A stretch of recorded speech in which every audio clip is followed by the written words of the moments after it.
end of time.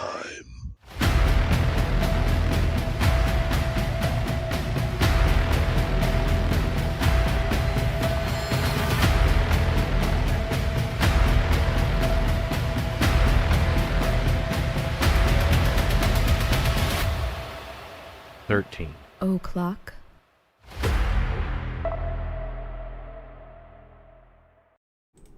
Hey everybody, what's going on? It's Wednesday night. Yep. And here we are. And we got an interesting topic once today. again. Yep. Interesting topic.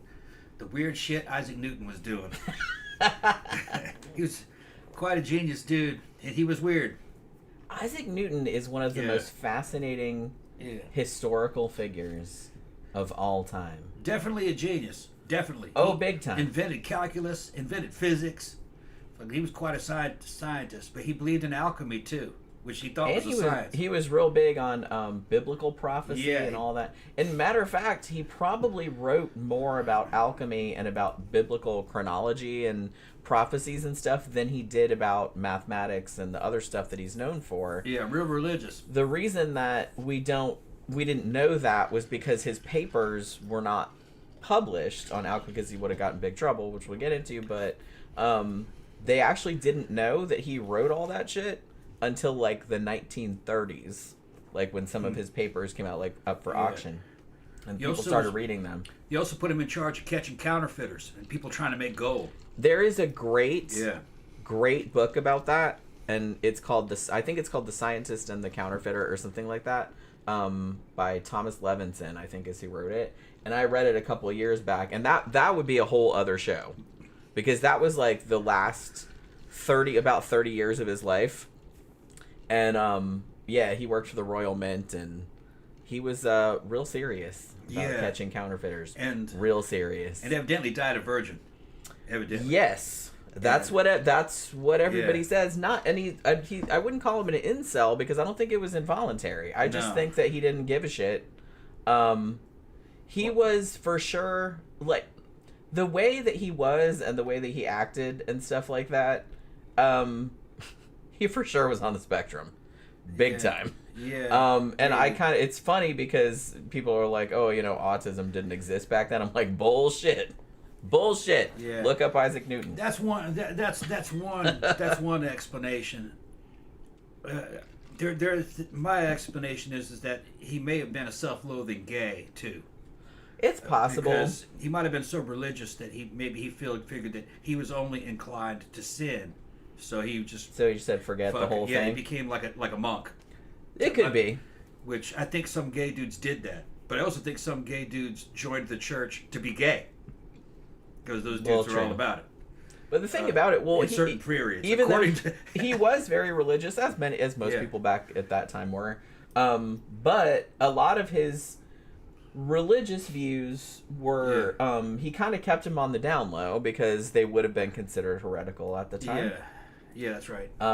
But that was more shit that he wrote about too that didn't come out until like later on. Yeah, but he was absolutely a believer. He was into like fucking alternative Christianity. Yes, and he thought there was science behind it, trying to calculate how many angels could dance on the head of a pin, which might have been a euphemism for how many atoms were on the head of a fucking needle. There could have been all kinds of weird shit. When you because a lot of alchemy is euphemism. It's not a real science. It's a lot of it was poetry, and they thought there was something to it. And there was a lot of fake books, fake alchemy books. You know what I mean? Made by fraudsters, sold for shit tons of money. Because man, it was a grift.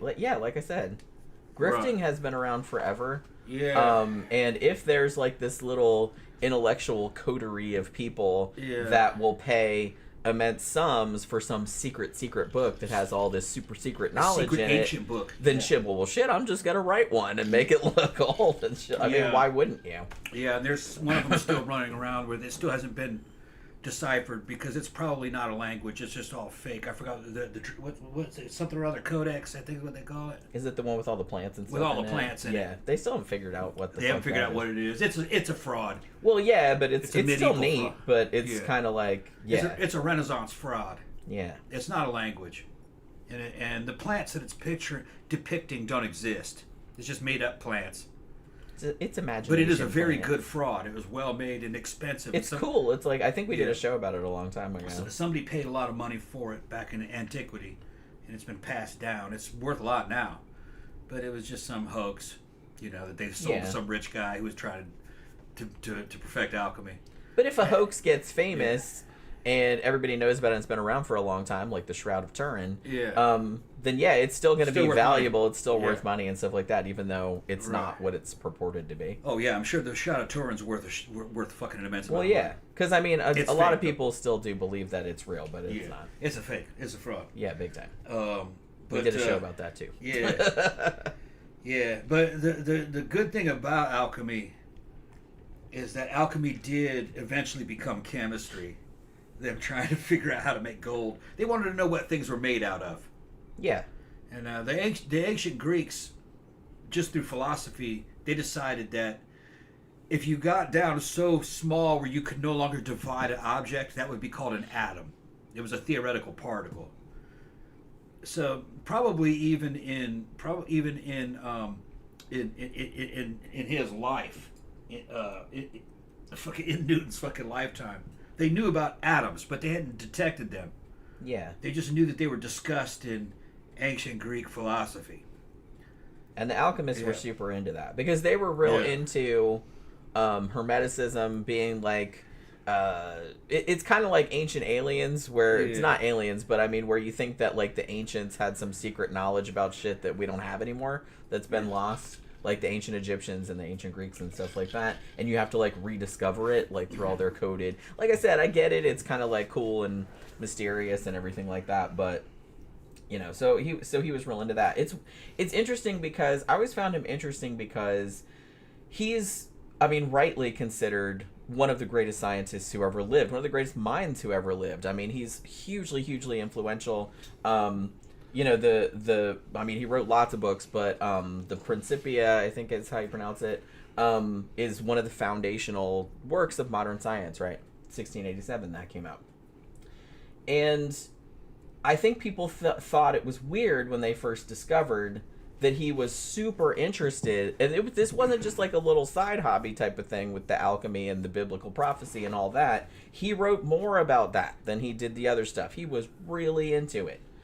For years and years and decades, and he just spent like decades doing like experiments and like annotating Bibles and all that other kind of stuff. And people find that kind of hard to square, I guess. But if you kind of look at the way his mind worked, maybe, and like the context of the time, it's not actually as weird as it seems at first blush. You know what I mean? I think that deep down he was a very firm believer in God, an intelligence. And so in his mind, this God constructed everything and gave us a way to figure it out. So he was just trying to figure it out. He thought there was some kind of unifying, and because he came up with like gravitational principles and stuff like that, so he saw that like there were some things that are real that seemed like, spooky action at a distance or whatever. Like, there was things that you couldn't see that affected things, and that was real. So it's not that weird to think that maybe alchemy was real, or maybe biblical prophecy was real, or something like that, because, they didn't really know the difference. It was kind of... Yeah, in pop culture today, they like to say that religion is anti-science. And in Christianity, no, it wasn't. And it was kind of pro-science. Priests were the only ones that had the money and the intellect and the literary, because they could read. They had the skills and the time and the support network to do things like crossbreed plants. And they were figuring out that flowers could be predicted, what color they would be, or if it was a mixture of colors.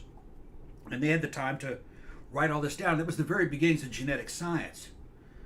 And so even before the time of Newton, priests, if they were specialized in doing like breeding flowers, because they were conducting science, they knew that there was an order to nature. And it made sense to them. They were like, well, shit, God made all this stuff. So we're just figuring out how it was made. How it was done. Yeah. And they're like, so there's an order to God, there's an order to nature. So it makes sense. None of this shit's random. So it wasn't, science was not anti-God in the minds of Christian priests. Science was pro-God. It was explaining God's creation. Yes. And that they believed that God gave man intellect and mind so he could figure out and appreciate God's creation. Yeah, and Isaac Newton thought that the for same sure. thing, right? Yeah. They knew that the Bible was not all the information was there. Okay, they were handed things down by the Greeks and the Romans who weren't Christians, but they still respected those writings. They knew that those were smart dudes. The Greeks had talked about atoms. They also talked about elements, and they were given writings that kind of saw things in terms of 4 elements, earth, wind, water, fire. But in Isaac's times, and a lot of the priests knew that, it had to be more than that. Things are not made out of combinations of that.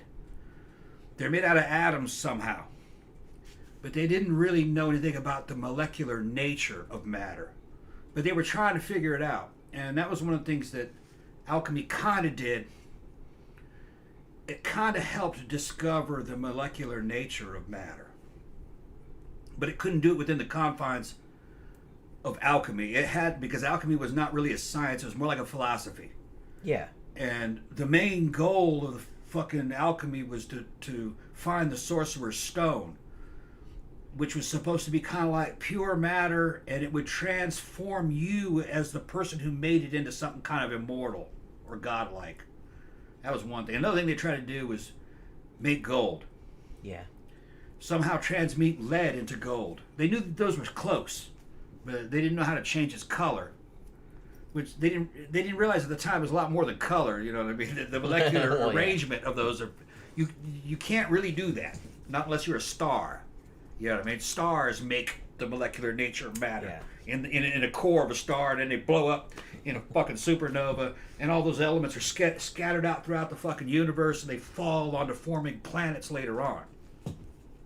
They didn't know anything about that. No. They knew about stars. They knew about the stars were theoretical, suns, but they knew about the sun. They knew that was something that had planets going around it. Even though there was another problem with religion, a heliocentric fucking view of the universe that was not kosher. They wanted it. That was they wanted it. heresy. They didn't want the sun to be in the center of fucking. We the solar have system. to be in the center. The Earth was supposed to be in because that fit more. Special. That fit more with what high-ranking religious people envisioned God would do. They would God wouldn't put the sun in the center of the fucking solar system. You couldn't put the Earth there. Now they never really explained why he would put the Earth there. Yeah, it's like, how would they know that? It's just they assumed God would put the Earth in the center and make it the center of creation. Like I said, they just all wanted to be special. I think a lot of it had to do with ancient religion, because ancient religions fucking worshipped Helios or fucking Amun, also known as Amun-Ra, solar deities, and they did not want God to be the sun. Yeah. So if you put the fucking sun at the center of the universe, at the center of the what they considered to be the universe, it was the solar system.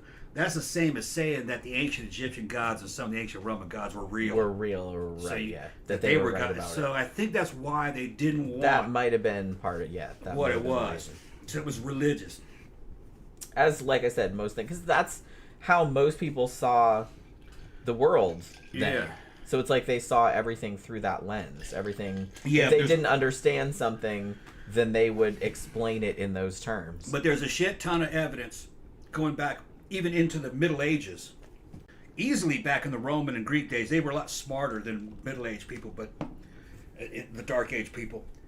All educated people knew that the fucking sun was at the center of the damn solar system. Yeah, they did know that. Because none of this shit worked, none of the astronomy worked any other way. No. Later on, they were able to prove it by the way planets move through the heavens when you track them. Look like they're doing curly cues. No, it's because the sun's rotating and the fucking Earth, and it's revolving around the. That's the only way. That's the only way it could make sense. And a lot of real educated people knew that, but they couldn't say it. They get in trouble. Yeah, burned to the stake. And they also knew it was a sphere. They knew it wasn't flat. Yeah. The Bible in Genesis describes a flat planet. and it's supported by 4 pillars that hold it up. North, south, east, west. It's like a dining room table. They never just say what those pillars are sitting on. It's a dining room table. They never just say what the pillars are sitting on. What are the pillars sitting on? You know, and then of course there's the waters of the ocean and the waters of the sky, because it's both blue, so it must go up. And there's a firmament. And it didn't make sense, you know. During the nighttime, it's now black. I don't think anybody thought about it too hard. Yeah. That was the Egyptian model. They were using the ancient Egyptian model. Yeah. But the educated Greeks and Romans knew better. And 2,500 years ago, they knew. They go, no, we're on a sphere. Yeah. And even in the Middle Ages, educated people, if they had the books, they knew that we were on a sphere. It's just you had to keep your lip zipped about it, because you could end up getting killed if you said, no, this is a sphere. Yes, many people were. Even in the 1500s, when we were trying to fucking traverse the fucking globe in fucking ships and shit, uneducated people thought you might fall off the edge of the earth. Yeah. Although maritime dudes, men of the sea knew better. Yeah, they knew better. Wow. They knew it was a sphere. No one's but that was a trade secret. Matter of fact, fucking maps were trade secrets. If you had an accurate map, you couldn't show it to other people. It was worth too much money. It's just kind of funny. It's funny how much shit you had to keep to yourself. Yeah, and Isaac Newton had to do that too, like I said, because all his stuff about his kind of heretical. He was very super Christian, but he had some kind of views that would have been considered heretical. That was very common. He had to keep all the alchemy stuff on the down low. Yeah. Pretty much everything, because I don't know if he would have been burned at the stake. No, because he was pretty fucking famous in his lifetime. But they probably would have made an example of him of some kind. They'd have said, "You said this shit. Are you going to stick by that?" He goes, "No, I renounce that." Okay, good. Go ahead. Yeah. Tell everybody he renounces that shit. They wouldn't pull a Giordano Bruno on him. Yeah, Bruno. They let him. They asked him to renounce many times. And he goes, wouldn't. Oh no. Because I'm right. Well, he was right. He said those stars are other suns, and there could be people on those planets. Yeah, there could be beings. And they said no. And they gave him many chances to renounce that. And eventually, they burned him at the stake because he says, "No, this is it. I know I'm right." He was right. And I'm like, "Bitch, you were a dumb motherfucker. You should have said, yeah, I'm wrong," and then gone right about doing what you do. But he wanted to make an example. He thought it was so important. Yeah, sure, whatever. I'm wrong. Blah blah blah. His works would have survived. He still would have got the credit. He didn't have to die for it. I know, but he was stuck in his principles. He was right. I respect that. They're other sons. Yeah. And it makes perfect sense in the Christian mindset of the time, especially when you're dealing with Catholic Church, because shit, they were God's representatives on the earth. You couldn't go against them. If you said something that undermined their teachings, you were threatening the order of their civilization. Mm-hmm. And the argument was this: if there are other people around other planets, then how do they know about Jesus? Yeah. Do they have aliens? Are you trying to say that? And he would say, "Oh, well, no, they must know God too in another way. Maybe they have a Jesus." He says, "Oh, so Jesus isn't unique." Yeah. Oh, that's blasphemy right there. Mm-hmm. There could be only one Jesus. So that's the problem when you're dealing with theocracies. Yes. Governments controlled by religions. They pull this little fucking cancel culture shit based on some shit you said. And it's limiting the progress of science. It was limited. Now later on they're like, yeah, we shouldn't have done that to old Bruno. Now the Vatican's goddamn telescopes on it and shit. Well, not only did they burn him at the stake, but I still remember this because I have a book about him. So tore his tongue out, didn't they? I can't remember if they tore his tongue out or they took his lips and nailed them together. Yeah, over some stupid to shit shut like him that. up. And all he was saying was, "There's aliens." And like I said, and it made sense. He said theoretically there could be aliens because he's there could be other planetary systems. But Bruno's his counter was you're saying your God is too small. God is much bigger than that. See, that was a good counter. That's what he would do. God is much bigger than that. He's made many worlds. It goes on forever. He's a limitless God. Yeah. But the whole thing hinged on you're saying there's more than one Jesus. Jesus. And that's not right. Yeah. So you gotta die. Poor guy. Yeah. Although, like I said, I've read a couple books about him, and Yeah, he probably should have just renounced and stuff. But he had principles, and I respect that. Like, he had giant brass balls, Giordano Bruno. Yeah, well, the information was out there, and I'm sure a lot of educated people believed him. Because he knew what was going to happen. Yeah, he knew. Yeah. He was willing to die for it. Mm-hmm. Dumb motherfucker. Well, you know. But like I said, I kind of respect people that stick to their principles like that. Even though probably I wouldn't have done it, I'd probably been like, yeah, sure, I'm totally wrong. And then just went about doing my shit in secret, you know. Yeah, they wouldn't have done that to Newton. Newton was too useful, and they needed him, and it was a different world too. You know, he was in England. Yeah, and they weren't as nitpicky as they were on the Italian peninsula. And I think Bruno was about 100 years, maybe 200 years before. Yeah, I can't even remember. So but it was before. Yeah, definitely before Isaac Newton.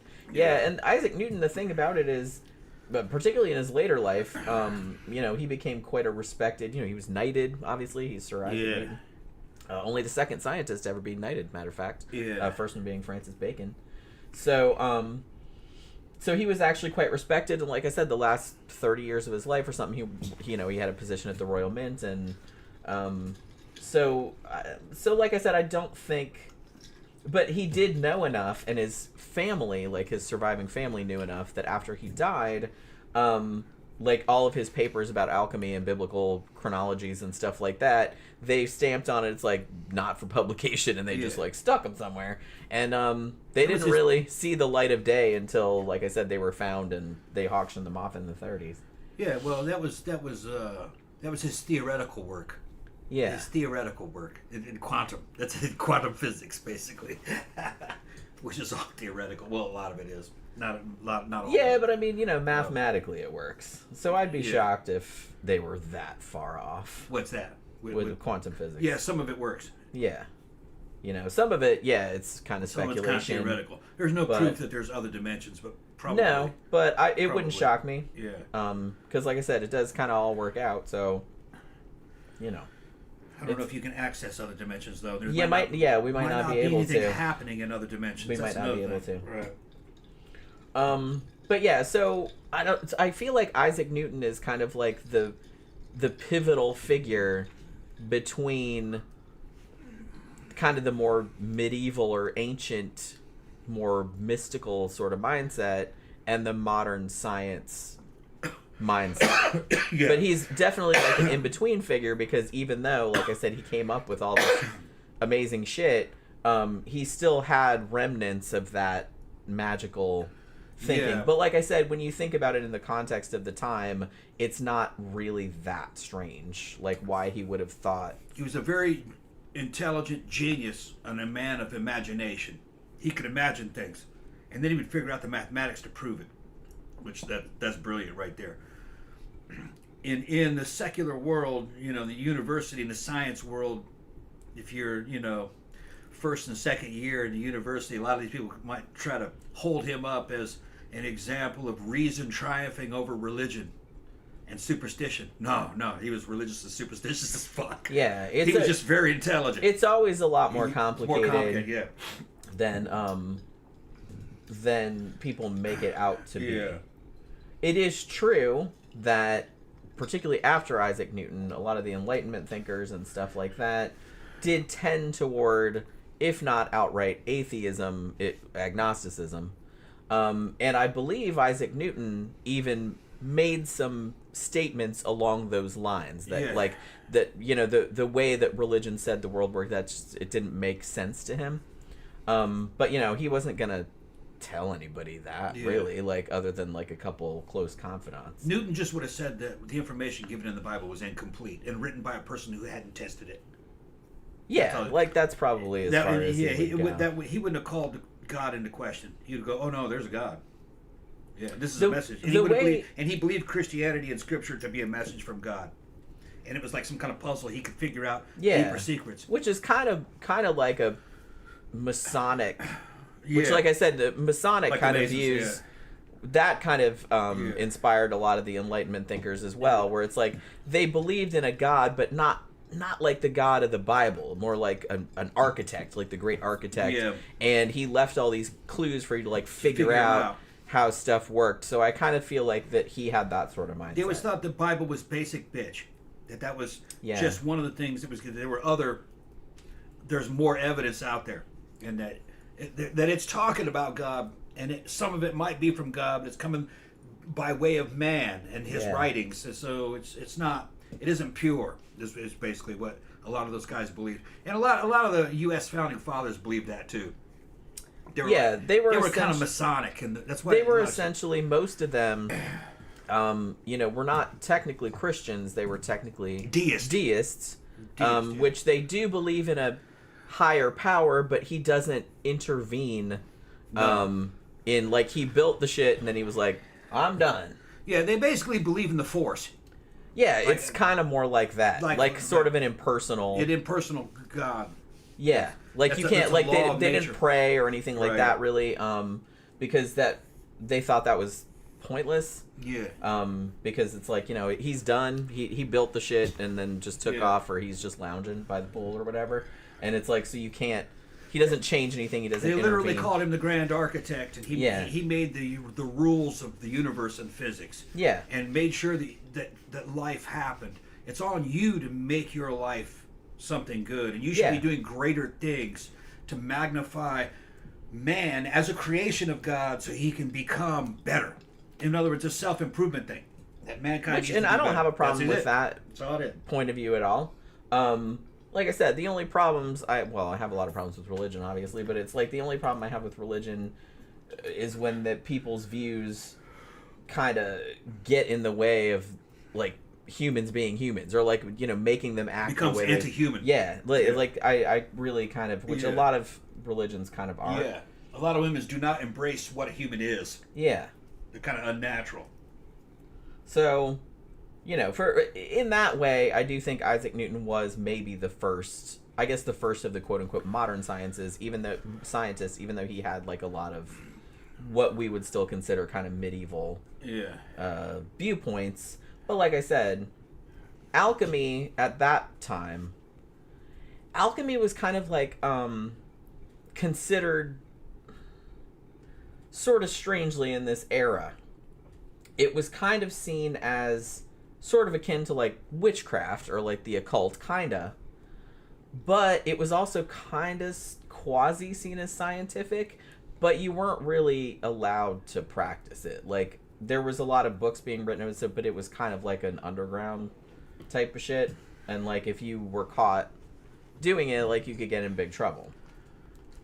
So I think sometimes when people say, it was just like the prelude to chemistry, which it kind of was, but it was still kind of seen as magic, even back then, So it was considered heretical even at that time.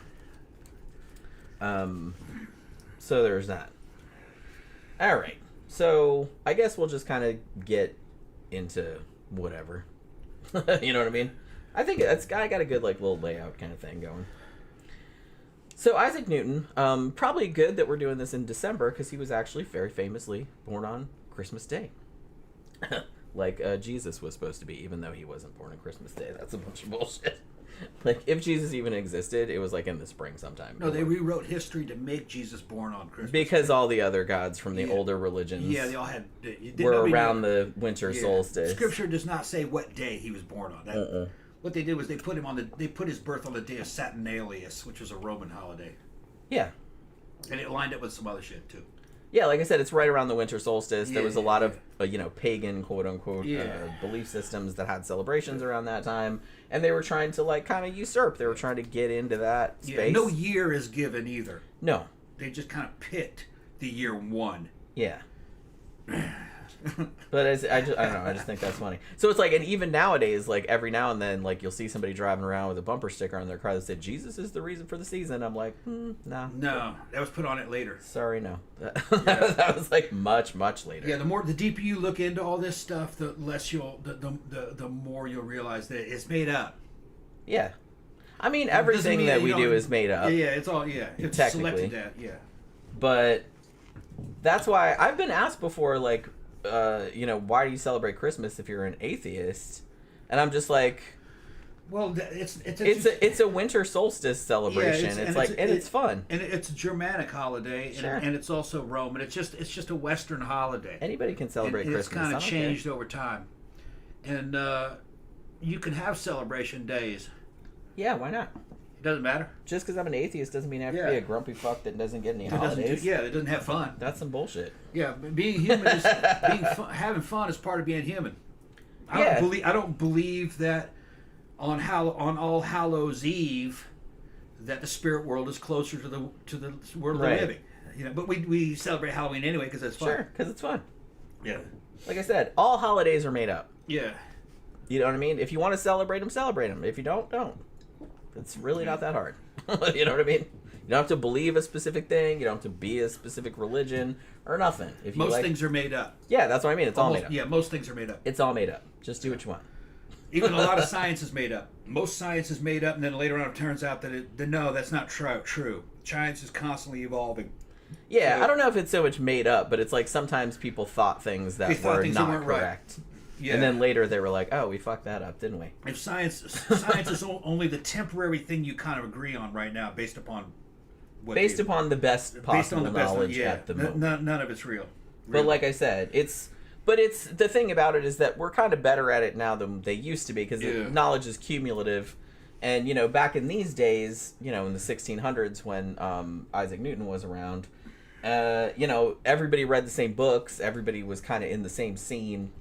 Everybody knew what everybody was doing mostly. And now it's just like, so because of the internet and because of all that other kind of stuff, there's just shit going on everywhere. And one, it's like hard to keep up with everything for one thing. But also it's like so much easier to like exchange information, and which was much more difficult back then. So I think that's probably why, well, I don't even know if probably, but I think that's why like, technology in particular is just going along so rapidly. Yeah, and constantly changing. And just constantly changing just because of that. Yeah, like they didn't have those. Granthers was mentioning fucking not believing in vaccines as anti-science. No, the anti-vaccine thing is many different things happening at once. Yeah, vaccines work, but also companies fuck up vaccines. They lace them with fucking bonding agents that are toxic, or it's a vaccine to kind of like supposedly to alleviate flu symptoms, but it doesn't cure the flu, and it doesn't. And then some of the shit is kind of like it doesn't really protect you from the flu. Why are you taking it? Well, they make money on it. Yeah. Well, in theory, it's supposed to keep you from getting it, or from getting it that bad. Yeah, and it's all products to sell, really, when you get down. Although, to be honest, I mean, I've had all my vaccines and stuff like that, but it's like She didn't get sick before. I never got sick before. Yeah. I never got a flu shot ever. Yeah. I mean, maybe as I get older, I should probably look into it, but it's just kind of like, I never really did any of that. Yeah, and then... I got all my vaccines when I was younger. Just because some of the vaccines... I just have a good immune system. Just because some of the vaccines are safe and do work, that doesn't mean that other vaccines didn't have bad side effects. Some of them did. Well, that's true of every... It's everything. And I don't think that's it's always a mixed bag. Yeah, that's not an indictment against science as a whole. It's just that... Just because vaccines, some of them do work, that doesn't mean that natural immunity doesn't happen. That happens too. Yeah. You can be exposed to a disease, and it acts like a vaccine. Yeah. It's the same fucking thing. Well, that's why people used to have chickenpox parties. Yeah, right, yeah. They'd have all the kids, one kid with chickenpox, and everybody would come over. Yeah. So everybody would get chickenpox. That was kind of like a vaccine, because that's what a vaccine is. What ended up happening because of COVID, vaccine science got politicized, and when it becomes politicized, it becomes black and white, right and left. And that's not the way reality is. It's always a mixture. It's a gray. Some vaccines are good. Some of them I wouldn't take. Some of them are just made for money. Some of them might be a little risky because they fucking use lead or fucking mercury as a bonding agent, and they go, oh no, this other company makes that vaccine, but this one's better than that one. Like, not all cars are the same, you know what I mean? It's that kind of shit. So you got to be careful. Well, the thing about it is that, like I said, and it's kind of different too in the U.S. because of the the medical profit margin, which they don't generally have in other countries. Here, it's profit. Yeah. So you do have to watch that, and that's a factor, like I said, that you generally don't have to consider in other places. What I was gonna say Now I forgot because you. No, I was just talking. I was just getting into it. I was listening to a guy who worked. He was one of the presidents of one of the drug companies, and he was saying that now that the best drugs and vaccines were already made by the 1960s, and that most of the products that they made after that, and these are products for profit. The profit, and I think it might have been GlaxoSmithKline, I think was actually the company that he ran as the chairman for a while. He said a lot of stuff that happened after that was a new version of that drug that was set up differently on a molecular basis so they could fucking open up a new get new what do you call them, patents on that drug. So if it's got a new patent on it, you can now fucking make more money on it because it's a patented drug. When all that new patent is doing is just trying to replicate the original, but it has to be a different molecular structure so you can open up a new patent on it. And a lot of that shit is not quite as good as the old shit. And then that old shit was still being sold or given away for free in third world countries by the same company. That they were doing shit as tax write-offs, and it's a convoluted scam, a lot of that shit. It doesn't mean that science doesn't work. It doesn't mean drugs don't work. It just means that you got a bunch of people trying to make profit off of this technology. Well, yeah, like I said, and they fucking cut backflips to make more money out of it. That's all it is. And I'm saying that all drugs, whether they were made for profit or not, they're all a trade-off. It's like, if I have cancer, for example, it's like, here's this drug that's going to treat this particular cancer, but here are the side effects. Here's the percentage, possibility that it might work or it might not work, all this other kind of stuff. And you have to weigh all of those factors. Like, do I want all of these side effects for, the 30% chance that it might get better, it might get rid of the cancer or whatever, you know what I mean? It's just kind of that sort of thing. Yeah. So just like everything, you have to weigh all of the options. Yeah. Yeah, and then what I just talked about, what can happen sometimes, you have a person who's a religious fanatic will take a small bit of the problem that's happening and then come to the conclusion that, all drugs are bad, don't take any of them. No. Well, yeah. No. That's something that I see a lot. Like, a lot of people, particularly, those people with that kind of mindset, it's like one bad thing happens and therefore all of the things like that are bad. Right. Which is crazy. Yeah, no. That is a crazy mindset. Whenever it's all black and white thinking, right and left, fucking good and evil, when you're that fucking bipolarized, you'll never come to any sensible conclusions. No. Because everything's kind of like gray. Yeah. Like I said, everything is, you have to weigh everything. Yeah. Some jukes are great. Oh, they're fucking great. They work well. But they just do what they do. They don't always have side effects, or if they do have side effects, you can mitigate the side effects. That's maybe not everybody's going to get those side effects. And they just have to say that so you don't sue them. Right. But, like, not everybody has that. They always say it's like, this many percentage of people, when they do the studies and all that other kind of stuff, they're like, 50% of the people said they experienced this, that, and the other thing. So you don't know. You might not have that. The risk aversion side effect that a lot of people talk, if you take that, then there's side effects, is actually a very Christian thinking. If something is good, then there must be a bad side to it. If it feels good, then it must be wrong. Yeah. If it does something good to you, then there must be some... That's like, hey... Yeah. Steroids. Oh, well, if it makes you big, then there must be something bad about it. Yeah, but it's all you can mitigate it. Yeah. Fucking... So it's that same black and white thinking, and it's essentially Christian. And I think it comes from the concept of, boy, this is a good day today. Look how good the weather is. We're going to pay for this.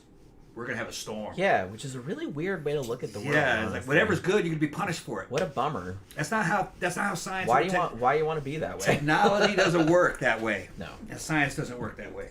Oh my God, we got electricity. Oh, the world's over now. Fuck. Well, that's what kind of makes me laugh because seriously, if you look back through history, every technology that came around that was like world changing. Yeah, like I said, like electricity or TV or anything like that, AI. Yeah. So they're kind of saying the same shit about that. That's why I'm kind of like I don't get upset about it. I don't get out because you go back as any new technology. When the car first was invented, oh my god, like when they first put people on a train, they said people would explode because they're not used to going that fast. When glass bottles started to be a thing. Crazy. When glass bottles started to be mass produced, people were like, oh, that's it, we're all going to go broke. Because they thought the economy would collapse because so many people made money making wooden barrels. Yeah. Oh, the world's over. But I mean, here's the thing: you don't know anybody that makes wooden barrels for a living anymore. No. Okay, well, that's the thing. Shit changes. Yeah. But humans are adaptable. Yeah. Yes, it's gonna suck for some people. That's it. That's always the way. And the game will change. And I'm sorry if you were one of those unfortunate people that is at the end of the business end of that. But that's how shit goes. That's how the mop flops, as my grandmother used to say. You just have to adapt. You have to change with shit. That's what humans do. That's why we're still around after all of this time. Yeah. Because we can adapt to shit. Yeah. So let's go ahead and get to the fucking main story. Everybody's here. We got everybody in on the thing. We're having a good time. I probably need another drink, though. I'll make you a drink. I'm gonna get one soon too. Oh, thank you very much. Hi, friends. Gave Sammy your info for the club. Okay, yeah. We might take her to this weekend, Saturday night. Is not 80s. It's actually Memento Mori, which is some 80s, but it's also like goth industrial, and it is also a remembrance thing for our friend Mike, who died a few days ago, who was a regular there and stuff like that. So they're kind of dedicating it to him. But if you want to go, if she wants to go, let us know. She's just right there, and we can take her with. So, like I said, Isaac Newton, born Christmas Day, 1643. Interestingly, he was born super prematurely, so much so that they didn't think he was going to make it. This is 1643, y'all. It's not like they had a preemie unit, like down at the fucking Advent Health Hospital or nothing like that. Babies born this small generally would die. They would not make it. So it was kind of, I don't want to say a miracle, but it was like kind of amazing that he survived. I believe, was it his mother? I think she said something like when he was born, like he would fit in a quart mug. Not really sure how big that is, but it sounds pretty small. So yeah. Now his dad, whose name was also Isaac, had died 3 months before he was born. And then, so I think that he was largely kind of sent to live with his grandparents, more or less. Like, his mom remarried, like, later on. She married, like, a pastor or vicar or something. And she was, like, set up. And I think they kind of reconnected after that. But he was largely raised by his grandparents. Interestingly, because he was, kind of small, and even from a young age, he was kind of a weirdo. He got bullied a lot. And you wouldn't think this, or maybe you would, but when he was, getting educated in school and stuff like that, he didn't really seem to give much of a shit. You know what I mean? Like, he wasn't, like, a great student or anything. It wasn't kind of a case where, like, some of the other famous geniuses, like Mozart or something like that, where it's just, like, when he was a little kid, people were like, holy shit, the kid's a genius, you know what I mean? I don't really think that they noticed it until a little bit later on, because I don't know if it was just because of his personality or because he didn't really apply himself until later on, perhaps. I'm not really sure. So, but yeah, so I don't, there's not much about because the alchemy stuff kind of came later on, so I didn't want to get too much in the weeds about, like, just his biography or whatever. But yeah, one thing, as we kind of mentioned before, he was kind of a weirdo for sure. Kind of your stereotypical scientist in the sense that when he got involved in a problem, he was just all in on it. Like, he was obsessive about it. And they said that sometimes he would just be working on it, like, day and night. He would forget to eat. He would forget to sleep for, like, days at a time because he was just so laser focused. Like I said, I'm pretty sure the dude's on the spectrum. Also, gonna say this. As he got older, this is kind of mean to say, Isaac Newton, kind of a petty little bitch, I'm gonna say. one thing that he was, and this kind of got more pronounced as he got older for maybe reasons which I'll get into later, but he was real paranoid, and he was real suspicious of people, and he was kind of passive aggressive, you know, like he didn't like confronting people. He was very, very introverted, and he didn't like confronting people outright, but he would write all this shit in his journal, like, this motherfucker did that. It's like, he didn't write that, but you know what I mean? It was like that kind of shit. And he would just do like super, super petty shit. Like, and they said when he had a grudge against somebody, he would keep it like forever. You know what I mean? So he was like that kind of, like I said, he had a very, very obsessive personality, and he was very withdrawn. He was very cold. And they also said that when he first started working on all the stuff that he would later become famous for, he didn't really care about publishing it. He mostly just wanted to work on it. He would just work on it, and it was just like in his lab or whatever, and then people would come over, he's like, oh yeah, I invented such and such. They're like, wait, what? And he's just like, yeah, it's around here somewhere. Like, it was that kind of shit. Well, you should publish it. Yeah, whatever, I'll get around to it. It was like that kind of guy. Like, he didn't really care about, you know, collaborating with other scientists, which, you know, the scientific community, that's kind of, you know, how it progressed was by collaborating with other scientists, but he didn't really seem to have much interest in that, like I said, because he was very introverted, and he only published some of his stuff later because, like, his friends and stuff were like, hey, you should publish that, that's kind of amazing, and he's just like, okay, I guess so. It was that kind of shit. So, like I said, very, very introverted. Did not like dealing with other people at all, and like we said, probably died a virgin.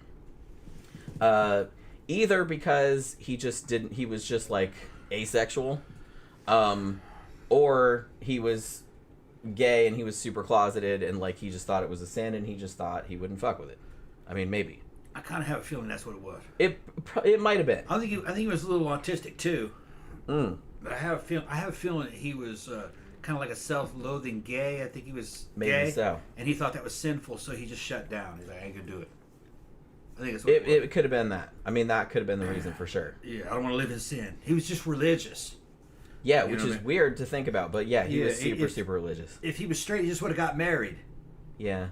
You know what I mean? They did that religious dudes did that all the time. Yeah. Because you're commanded to do so.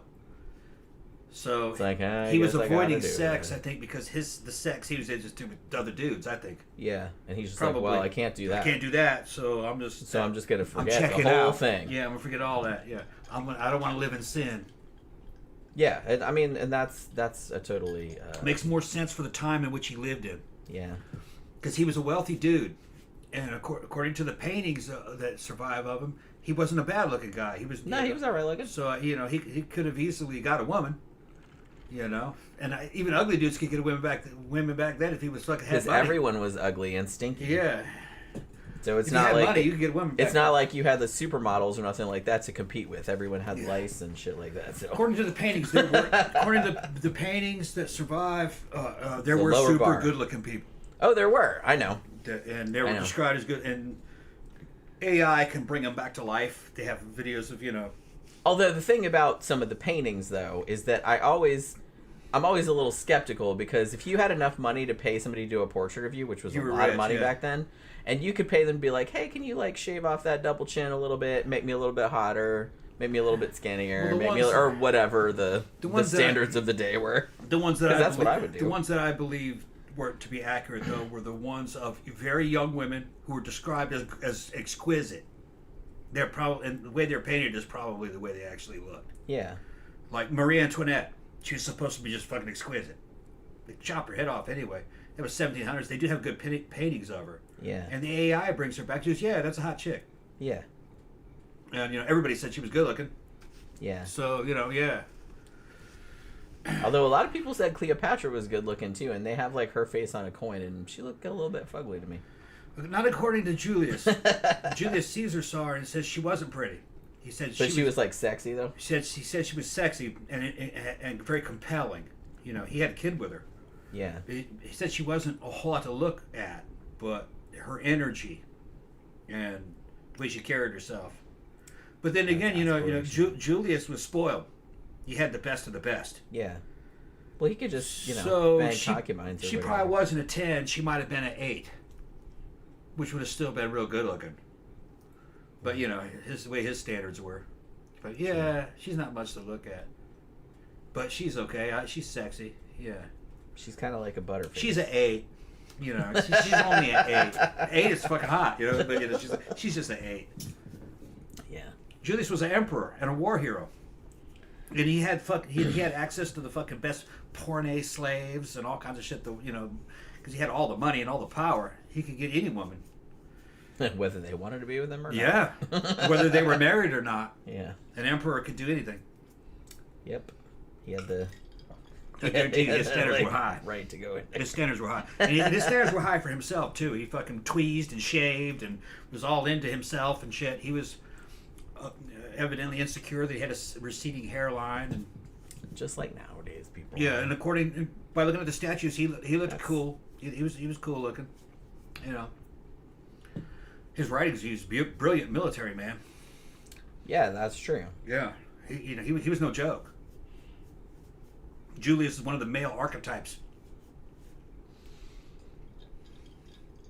Interestingly, one thing I'm going to say, I'm just going to kind of bring this up at the beginning before we get to the alchemy stuff, because it's possible, some scholars think that, remember how I said that Isaac Newton was always kind of a weirdo, but like he got a lot weirder like as he got older, and he lived a long time, weirdly. He died when he was 84.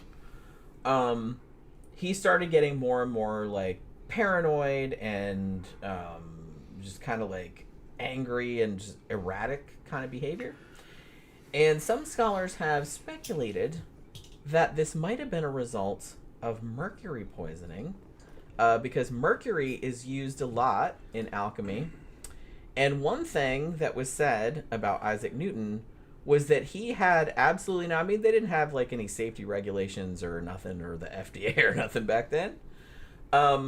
So he would just like taste shit, like he would be like working, doing his alchemy shit, and he had like all these chemicals, including mercury, and he just like put it in his mouth, or just like, you know what I mean?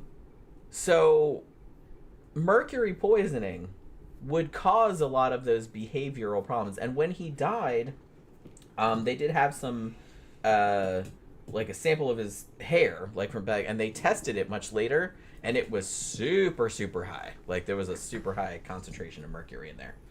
So enough to cause mental problems? Yes. So they're speculating that maybe some of his behavioral problems later in life, like people saying he acted super paranoid and weird and erratic and stuff, might have been because of that. Because he was just not, like I said, he would just like taste stuff.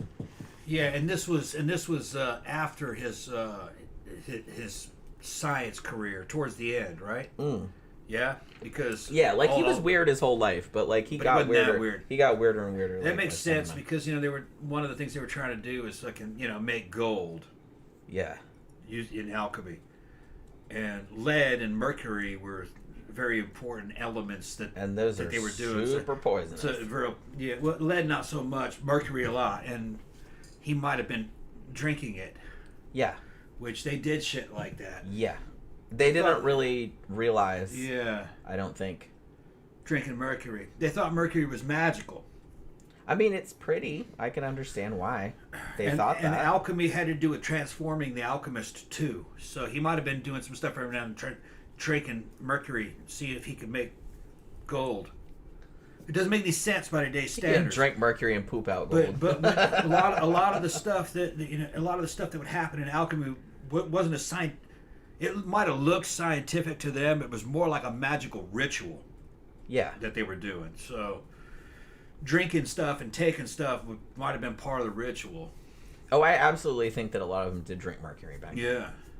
Because don't drink mercury; it'll drive you insane. Yeah. Pro tip: don't drink. That's what happened to Sherwandi, the original fucking one of the first China's first emperor.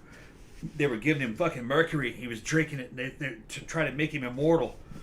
Oh yeah, it fucking drove him crazy. Yeah, that doesn't work. Yeah. Just killed him too eventually. Just to let you know. Granther says we used to play with mercury like it was Play-Doh back in the 80s.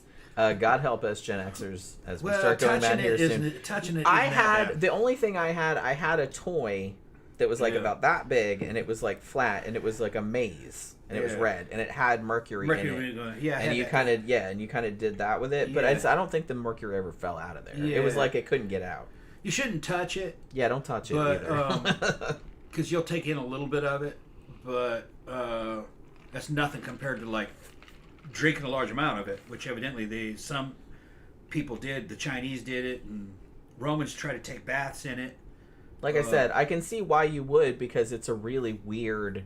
It's weird looking substance. It's a weird looking substance. It's metal. like it's super silver, and it's like, and it's really pretty, and it behaves very strangely. So I could see, like, with that mindset, you would think, ooh, they must have magical properties. Yeah. So I'm gonna bathe in it, and I'm gonna do all this other. I'm gonna make milkshakes with it and shit like that. Like, I can see why people would do that. And Romans already ate lead. Yeah. They would take lead and they'd file it into little bits, and they would put it in a shaker like salt, and shake that onto food. They liked how it tasted. I mean, it was very expensive. Didn't work out so well. So that's part of the reason why a lot of rich people, I think, in Rome were fucking batshit crazy. And yeah, lead pipes and stuff.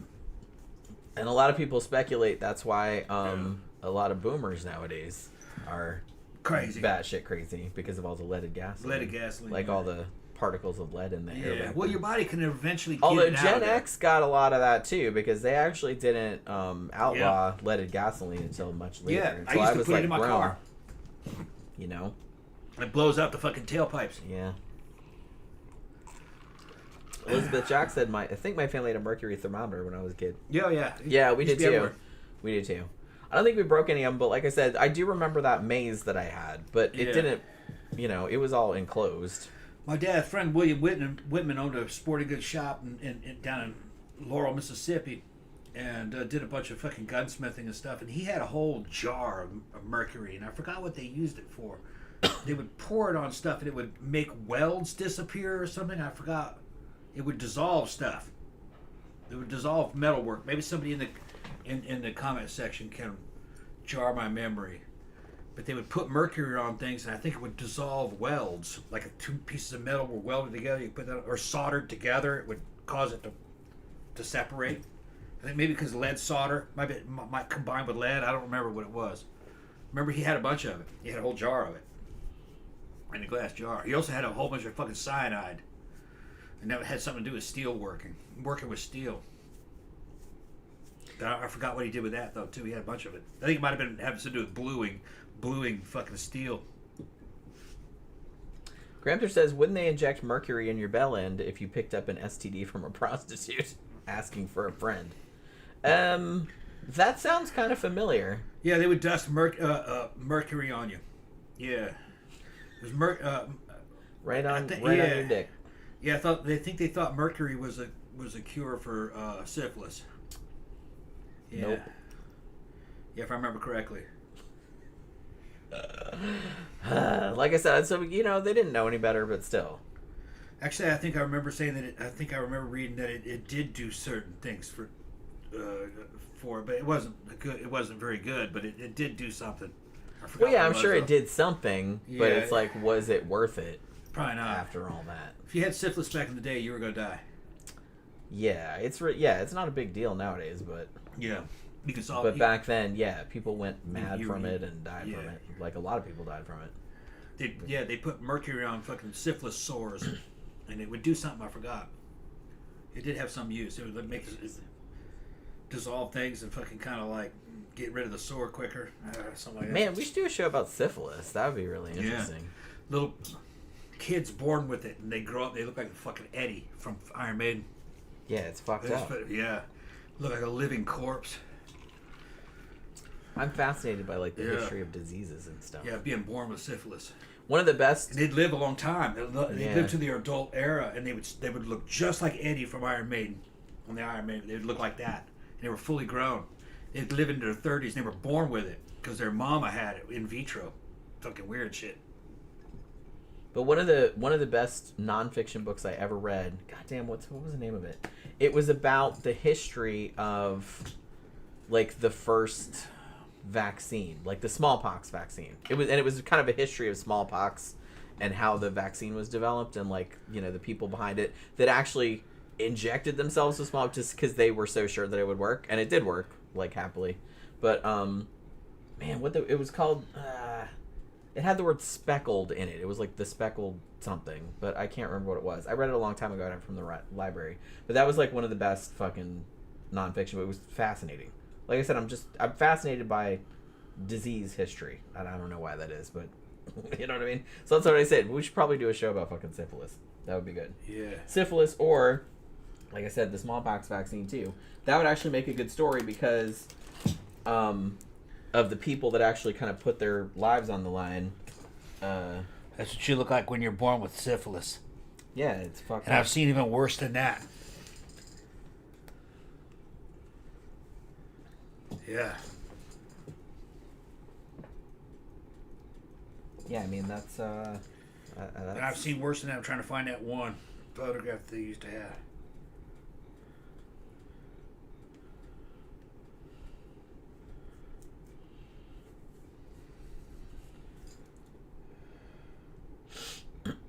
Keep going. Well, no, because then I'll get into something and then you'll interrupt it again. So, Trying to find so that I'm one just gonna wait. Yeah, I think that dude. I think it was a woman. She was in some kind of an asylum where they were taking care of him, and she didn't have a nose, and she looked just like fucking Eddie from fucking Iron Maiden.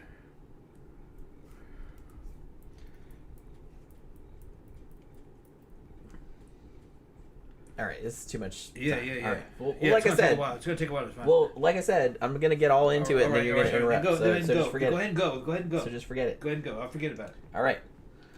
So remember how I said I just wanted to mention this because I thought this was kind of a funny story. But remember how I said that Isaac Newton was kind of a petty little bitch? Yeah. One of the things that demonstrates that is, I think even nowadays, like Isaac Newton still gets the credit for like inventing / discovering calculus, right? But the truth of the matter is, it was also discovered independently by another scientist named Gottfried Leibniz in Germany. And when Newton found out that dude had also come up with calculus, he had a fit. Because the thing about it, remember how I said that Isaac Newton was like he was real into like coming up with the shit and writing it down in his notes and stuff like that, but he didn't really care about publishing it. So he had pretty much invented calculus and just kind of thrown it in the pile, you know what I mean? Like he hadn't published it yet. So he finds out that this other dude, Leibniz in Germany, had come up with like pretty much the same thing. And the first thing he thought, here's that paranoia again, he plagiarized me. Even though they're in different countries, he didn't know the dude. He hadn't published anything, so it's not like he could copy it from nobody or nothing like that. They just came up with it independently, like as sometimes happens. And the hilarious thing is that he was so upset about it that, you know, the German guy kind of got recognized across Europe, and Newton got mad, and he was in the Royal Society at this point. So he basically said, well, we're just going to have like an independent investigation over who came up with this first, so like who gets the credit or whatever. And because he was in the Royal Society, his independent investigation consisted of like all his friends and like people he knew. And then the final report on like who won or whatever was written by him, but anonymously. Like he like sort of just like, look, this person like wrote this and said that I won, me. But he wrote it. That's how fucking petty this bitch is.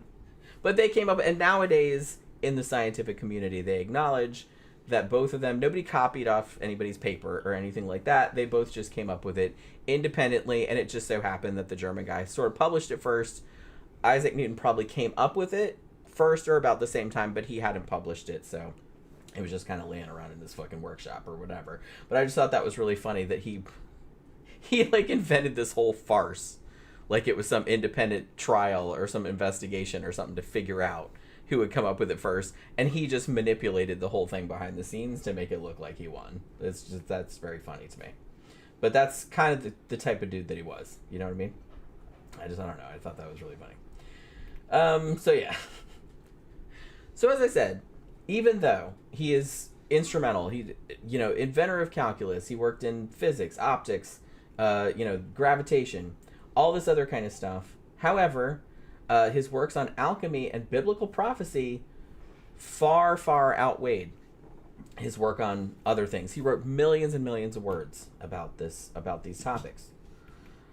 Now, as far as biblical prophecy goes, like I said, he was very religious. He wrote just thousands and thousands of pages analyzing the books of Daniel, book of Revelation, and he was trying to figure out what God's timeline for history was. So he was real into like numerology, interpretation of symbols, interpretation of historical events, very Nostradamus-like in that way. And he even came up with a kind of Nostradamus like prophecy. I guess you'd sort of call it that, even though it's kind of vague. He basically said, I think nowadays they kind of say it's like, oh, he said the world was going to end in 2060, but that's not exactly what he said. He said that there might be some big world-changing cataclysm, something like that, but it wouldn't happen before 2060. That's what he said. So he didn't say the world's going to end in 2060. He said that whatever happened would happen after that. That's all he said. He was smart. Like, he didn't pin anything down, like, to a particular fucking date or anything like that. But like I said, he was approaching biblical prophecy the same way that he approached mathematics. Like, this for him was a mathematical exercise, and it was meant to reveal God's plan for the world. Like I said, it is kind of an Enlightenment way, because it was kind of the same way that a lot of the deists thought, the founder of the United States, they believed that there was some grand plan that God had put into place, and we were made kind of smart so we could figure it out. Like, there's stuff out there so we could figure it out. And that's what he thought.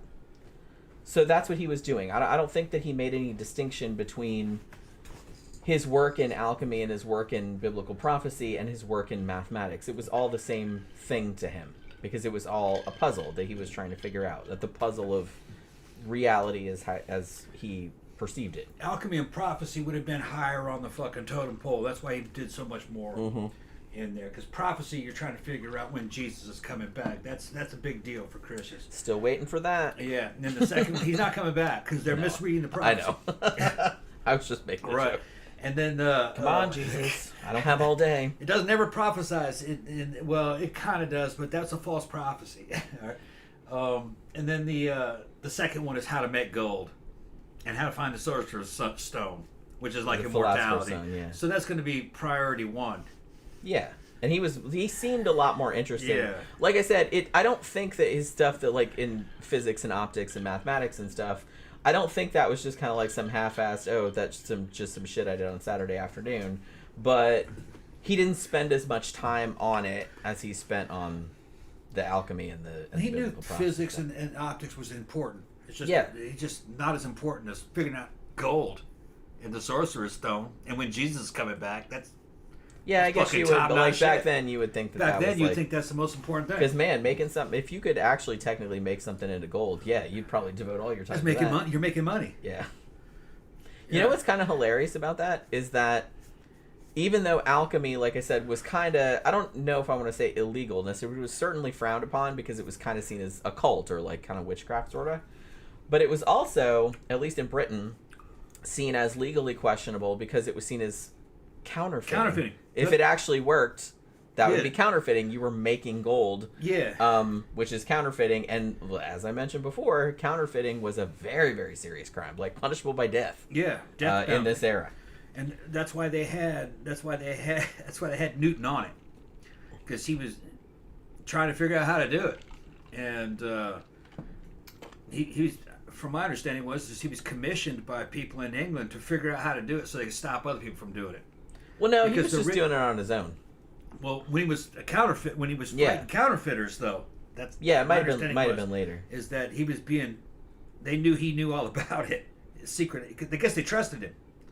Yeah. Because the ruling class knew that if any old person could make gold, then their wealth would vanish overnight because gold would become worthless. Yeah, it would collapse the economy. So they wanted to make sure that a person using alchemists was to be stopped before they could figure it out. That's just so funny. Like, they thought it could happen. I mean, yeah, but like from a modern viewpoint, it's just like can't have any of those alchemists out there just making gold out of, just pulling gold out of their asses. Yeah, like they'll collapse the economy. It would collapse. It would collapse the gold market. Yeah, just like it can't happen. Right. But it's just like it's funny that they thought that was a possibility, but they didn't know. They didn't know any different. I'm sure when he got him the job, when they gave him that job, he's like, "I've been trying to do it. I can't do it, but I know how people try." I wonder if he told them. I'm sure. Like at his job interview. Oh, I'm sure. I've been trying for 30 years to turn lead into gold, and I'm the smartest man in the motherfucking world, right? I don't think anyone's going to argue about that. I think that's how he got the job. And he's probably... and I haven't been able to do it. If I can't do it, no other motherfucker can do it either. I'm guaranteeing that. I think what they did was they put him on counterfeiting because he could figure out... He was smart enough to figure out what other people would try to do to make it. To make counterfeit bills. I'm not sure that you counterfeit coins. It was mostly coins, but I think like somebody did figure out like how to counterfeit like paper money a bit later on, because that was kind of harder. Yeah, so they had him on that because he knew all about it. And the counterfeiting, like some people would just straight up make fake coins, but more common was like shaving bits like off of it and then like melting the shit down. You know, if you had like a lot of that kind of stuff, you could it would all add up over time. Like I said, there's a really good I think it's called The Scientist and the Counterfeiter. I think I wrote it like farther down in the notes. And it came out a few years ago. So you're shaving a little bit off the coins as they pass through your hands, and then you make another coin. And then you make another coin off it. Yeah. Yeah, is essentially what they were doing. Right. That was a lot more common than just making the last coin. You know?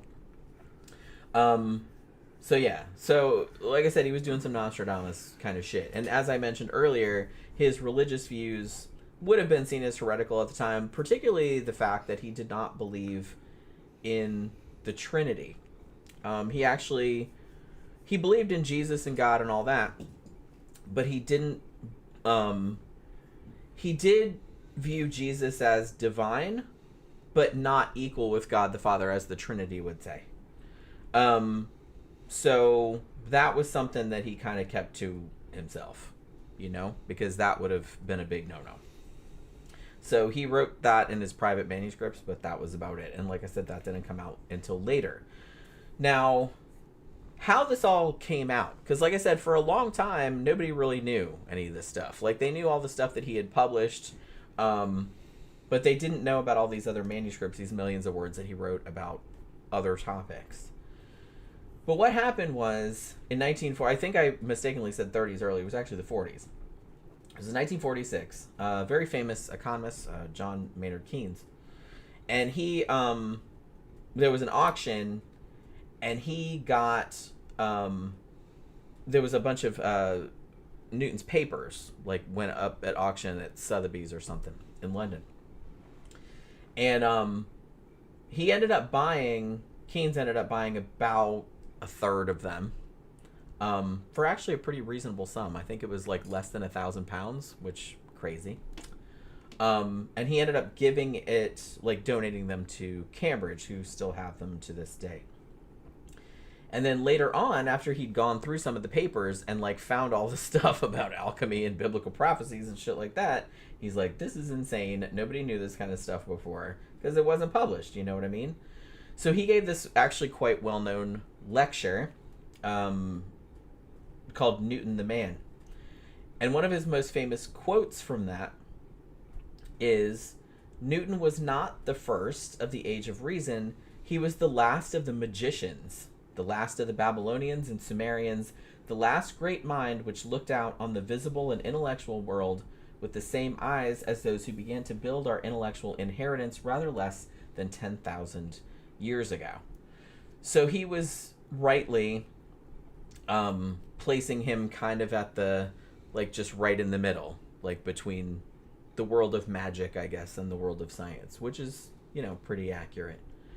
And he also said in that same lecture that basically, as I mentioned earlier, that Newton kind of viewed the universe as sort of like a divine puzzle or like a cryptogram. and that God had left all these clues for us to figure it out. So alchemy for him wasn't just some dumb like hobby or pursuit or some dumb pseudoscience like they see it nowadays, but it was kind of like this sacred quest, I guess, to figure out the truth about matter. So he thought he was going to get to the bottom of it. So in this time period, in the 1600s, 17th century, alchemy was kind of, like I said, it was kind of in a weird gray area, I guess. You had proto-chemistry, so it did have some scientific sort of framework to it, but some medicine and stuff like that. But it was also a lot of philosophy and a lot of mysticism, a lot of like looking back toward the past and trying to find secret knowledge and shit like that. Now, at the time, it was known as chemistry, kind of like chemistry, but with a Y instead of an E, is how they used to spell it. They did do practical shit, like they would come up with like pigments and acids and distilled spirits and stuff like that. They would do like mineral-based medicine, so it wasn't completely woo-woo, you know what I mean? However, probably the two most well-known aspects of alchemy and what they were trying to do was transmuting base metals, particularly lead, into gold, and using the philosopher's stone. And the philosopher's stone was also supposed to technically make you live forever. Yeah. So there was that too. Yeah, philosopher's stone. I called it something else. I called it magician's stone, didn't I? No, you called it the sorcerer's stone. Sorcerer's stone, which is funny because the first Harry Potter book? Yeah. I think it's the first Harry Potter book. In the UK, it was called Harry Potter and the Philosopher's Stone because everybody in Europe knows what the Philosopher's Stone is. But because they thought Americans were dumb and they didn't know what the Philosopher's Stone was, they called it the Sorcerer's Stone, over here. Okay. So I always thought that was kind of funny. All right. So I was close. Yeah, but I remembered it as Sorcerer's Stone. So it's a Harry. I probably heard that. You probably heard it from the Harry Potter book. Yeah. Yeah.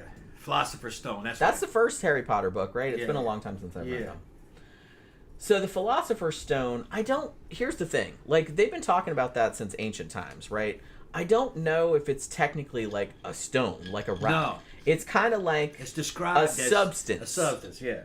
Like glowing gold life essence. Because sometimes they call it like a powder, sometimes they call it a tincture, sometimes it's just like a substance. I don't think it's like a literal rock. I think it's an energy. Yeah, it's something you can make. Yeah.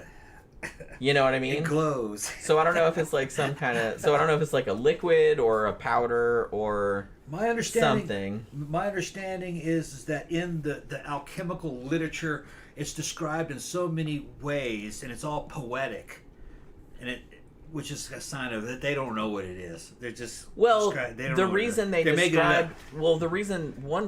they used weird euphemisms and historical allusions to refer to things was so they wouldn't get in trouble. Yeah. Too. They would call certain like elements weird name, like white lion or something like that. Like they all knew what they were talking about, but they said, if some normie finds this, they wouldn't know what it was. They wouldn't know what it was, so maybe we won't get in trouble. So a lot of times it was kind of coded language. Like other alchemists would know what that meant, but a regular person wouldn't know what that meant. So they did that to keep from getting in trouble. They were bullshitting though. What they're talking about. I mean, it sounded good. You can make it. It's the ultimate thing you could make. You have to be a bad motherfucker to make it. Okay, and when you got it, you're the shit, and you're now immortal. Yeah. You're a godlike being. You can do all kinds of crazy shit with it. What is it? It's the Philosopher's Stone. What the fuck? What are we talking about here? Whatever. It's whatever. It's a whatever. It's a whatever. It's a whatever technology. It's a whatever.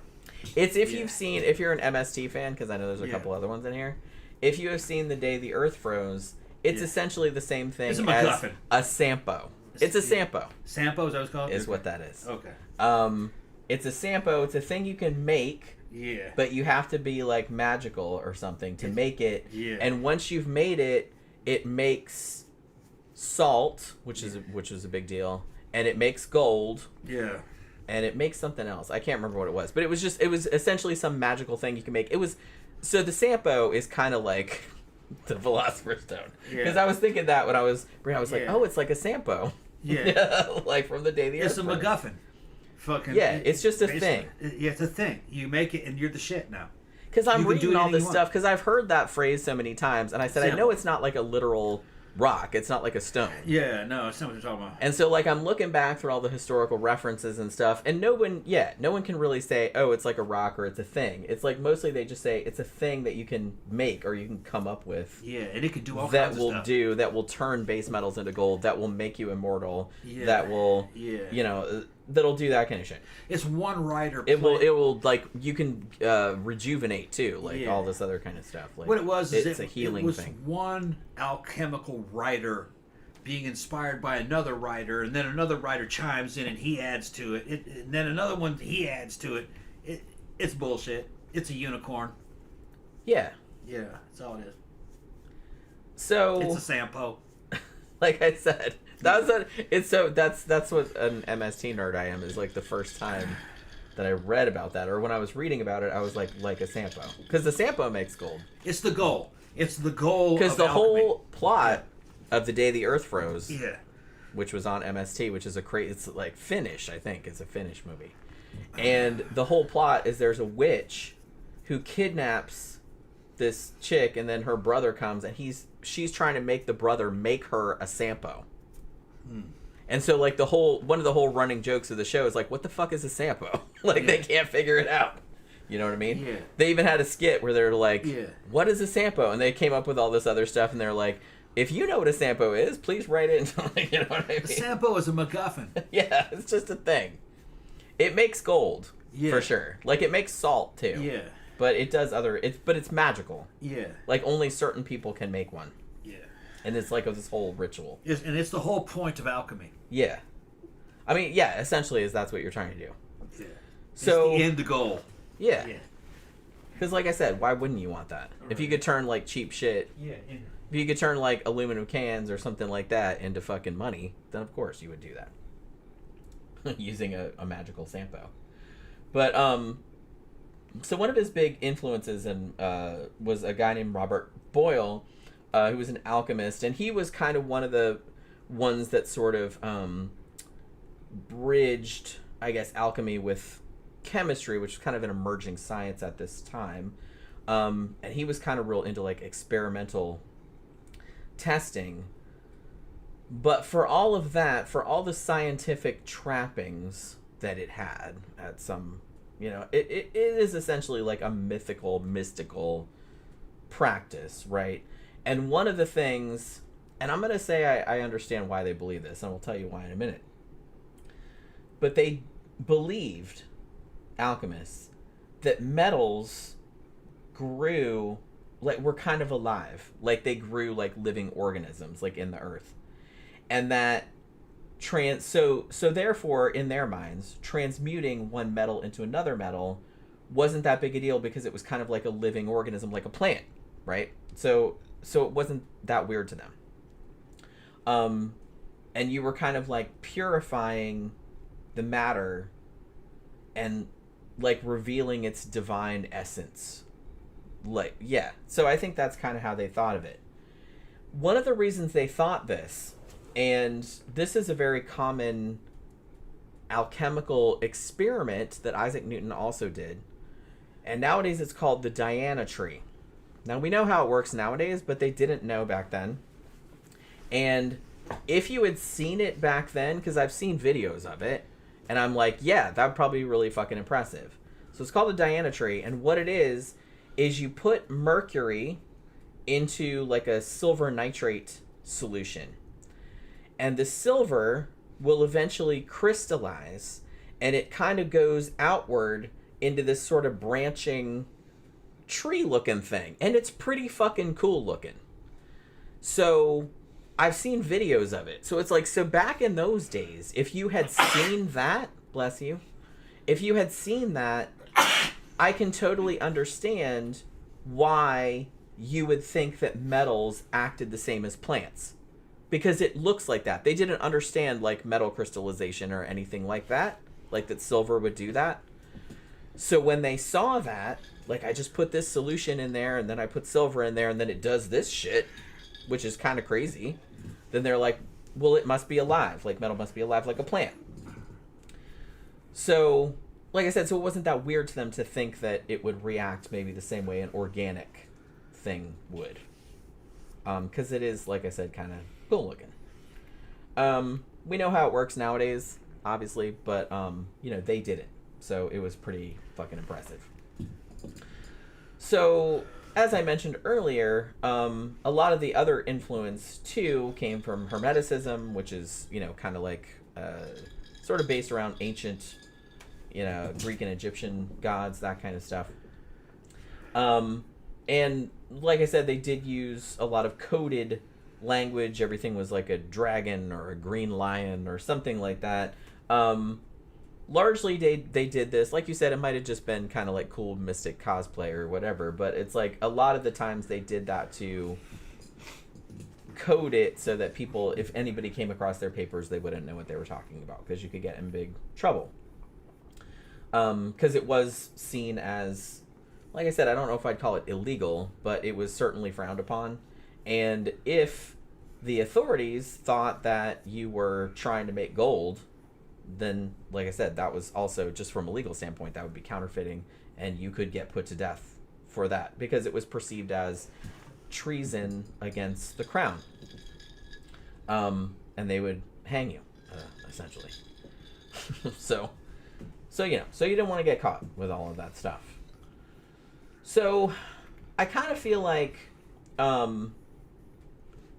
Isaac Newton, when he was younger, he boarded with, because like I said, his family life, his dad had died like a couple months before he was born, and so his mom was a single mom for a little while, and then he lived with his grandparents, and so he was kind of in and out, and he boarded with a guy for a while who was an apothecary, and I think maybe that's kind of where his early interest came from, because he was always surrounded by all these little bottles of tinctures and stuff, and so he really got into alchemy in like the 1660s, and he had a massive library of alchemy books, lots and lots, and all of those books also have his notes in them, like extensive notes. He just went through all and like wrote through them and stuff like that.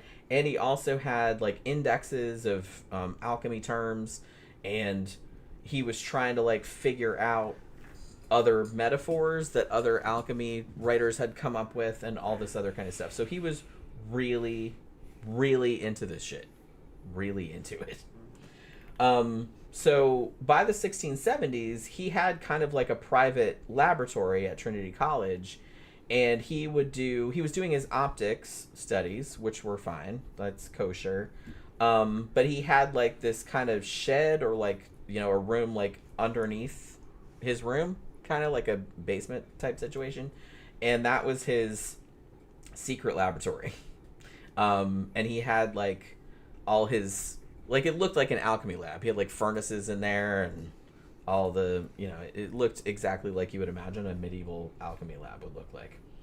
So as I said, his papers that they know about nowadays, he wrote over 1 million words. It's his handwriting, and he wrote more about that than he did about his other well-known topics.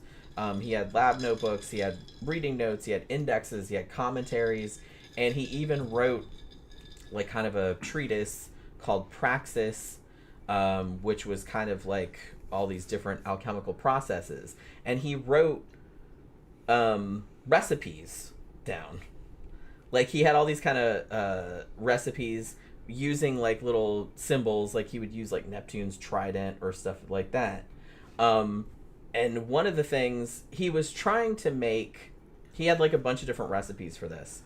He was trying to make something called sophic mercury, which is something that was supposed to be, like, according to all these other alchemy writers, like, you had to have that, like, to make the philosopher's stone.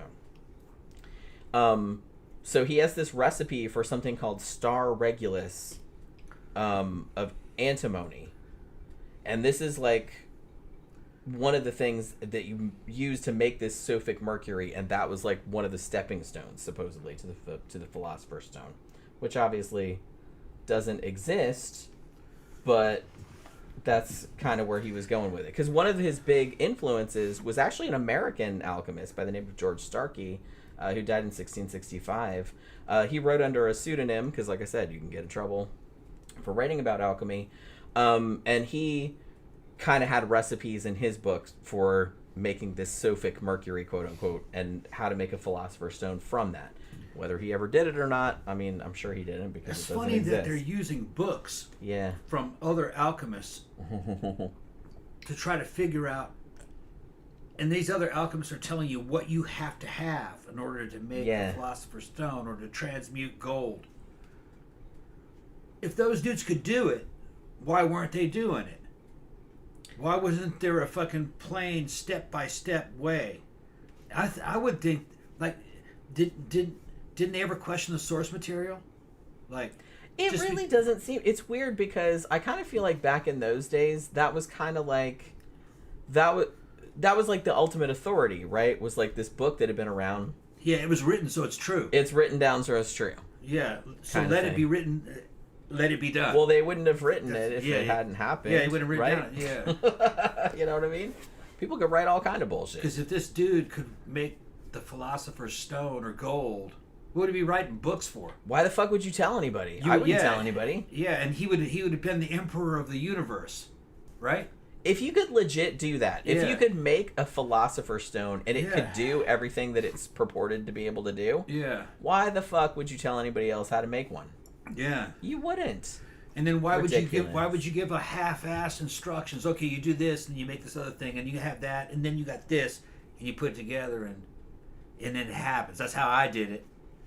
Yeah, and then profit. Yeah, I know. Pop.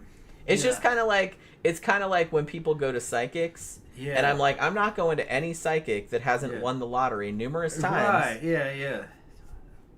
Because if you were really psychic, you wouldn't spend your time in some fucking storefront with neon lights and telling people about their love lives and shit. You would just like play the fucking lottery or go to the fucking horse track or something. So even a guy even a guy with the IQ of Newton is fucking actually taking the Galen fucking the Galen route. Because Galen wrote it down, it must be true. If you knew who Galen is, he was a fucking Roman physician, and he wrote a little bit of shit every day, and there was fucking a shit ton of Galen books about how to fucking deal with disease and injury, and a lot of it was bullshit. Most of it was just pulled straight out of his anal cavity. But because Galen wrote it, it must be true because Galen wrote it, and you don't know, some of that shit might have been fake Galen. Somebody made a Galen forgery, but because it says fucking Galen, oh yeah, then this is all good information. So they were always defaulting to authority. Yeah. Well, not surprising because, like I said, most of them have grown up in very religious frame, and that was just kind of like what everybody did. You just, if you read a book, if an authority said something, then that's how it was. And if the book was old, then it's true. Yeah, it's like still around, right? That's like a religious thing. Well, this book, of course, the Bible's true. I mean, it's 2,000 years old, supposedly. So it's got to be true, or it wouldn't be around anymore. Well, Beowulf must be true. It's old, too, then. So it's true. No, because Beowulf is older than that. Yeah, Beowulf's older than that. That's about fighting the dragons and killing fucking a monster. So that must have happened also. Yeah, that's even older. Shit didn't happen. No, of course not. But good story though. It was just a story. But so he's falling into that fallacy of, well, it's old, so it's true. Well, you see it even nowadays. I think there's kind of a human proclivity to, like, it's certain types of personalities, I guess. Like I said, it's the same thing you see with people that are really into, like, ancient astronaut type shit or stuff about Illuminati or, you know, people that think that, you know, the ancients had, like, some secret knowledge that we have to rediscover because it's been lost and all this other stuff. That's a very common, like I said, even nowadays, like, people have that mindset. Those bitches didn't have toilet paper. That's what I mean. It's like they would have figured out like way better shit. Yeah. They had cool shit. I'm not saying that. Yeah. They built some cool shit. They did some cool shit. They wrote some cool shit. Yeah. But it's like they didn't know anything that we don't know. Yeah. You know. No, they knew a lot less. Yeah, they knew substantially less. Yeah. Not their fault, obviously, but it's just kind of like. It doesn't mean that they couldn't run rings around you. I'm sure a lot of those Roman guys are fucking sharp as a tack. You know what I mean? And fucking a lot of physicality to them. But they didn't know science. They didn't, well, yeah, and the thing about a lot of their writings, particularly from ancient Rome, ancient Greece. Some of that shit, like depending on what the topic is, you can read it and it sounds almost like a modern person. Yeah, modern person talking to you. Yeah. So it's like, so they weren't dummies. It's just that, you know, in the context of the time, particularly, you know, where science is concerned, because there was a lot of shit they didn't know, so there was a lot of context for them that was lost. Yeah, Romans, as smart as they were, you must remember when you read in their writings, they're really good at political stuff and fucking everyday relationships and shit, fucking, and how one tribe would rack with another tribe. Even fucking, you know, Julius was fucking gave detailed accounts of what he was doing with the Germanic tribes and how they would fucking take out a fucking Germanic city and fucking what he would order his troops to do, and he includes fucking, let your troops rape the women, you know, fucking afterwards. Let them have some fun, you know, motivate them for the next attack. You're like, wow, that's some fucking wild shit you just said there, but it was another time, you know, and you have to remember that people from the Roman period, as sophisticated as the educated people were, they would have seen electricity as a paranormal force. They would have seen electricity as paranormal because lightning was something that came from Jupiter or Zeus, the god, made lightning. And if you fucking showed them a fucking spark, say like an arc, electricity jumping across fucking one place to another, like something that fucking Tesla would do, they would have seen that as fucking paranormal. That would have been as weird as fucking telekinesis or mind reading. Because that was the frame that they had. Fucking electricity was from God. That's a paranormal fucking event. And they just wouldn't be able to... I'm absolutely convinced if you went back into if you went back into the Roman days and did a fucking Tesla style demonstration with electric arcs, they probably would have killed you. Yes. They would have said, you're fucking usurping the power of God. Yeah. Only fucking God makes lightning. You'd be in big trouble. Yeah, you'd be in big trouble. So as modern as they were, they still had fucking ancient limitations. Because it's a different frame. It's a totally different frame of reference. That's just really funny. Yeah, and they would have believed that you made lightning. They wouldn't have denied that. They would just said, you've offended God. Yeah. Can't have that. You stole the power of God just to entertain us. You gotta die. Imagine that shit. Imagine that shit. And that is why, even if I invented a time machine, which is not likely, not going backward in time ever. No thanks. I just don't want any part of that. You know, like I said, they weren't stupid. It's just they just had an entirely different framework that they were looking at the world through. That's all. Like I said, it wasn't their fault. It was just shit that wasn't discovered yet. So yeah. I don't know. So okay, so he had worked all these years on alchemy. Obviously he didn't transmute lead into gold, not that we know of. I mean, he took like extensive notes on it and he didn't say it in there.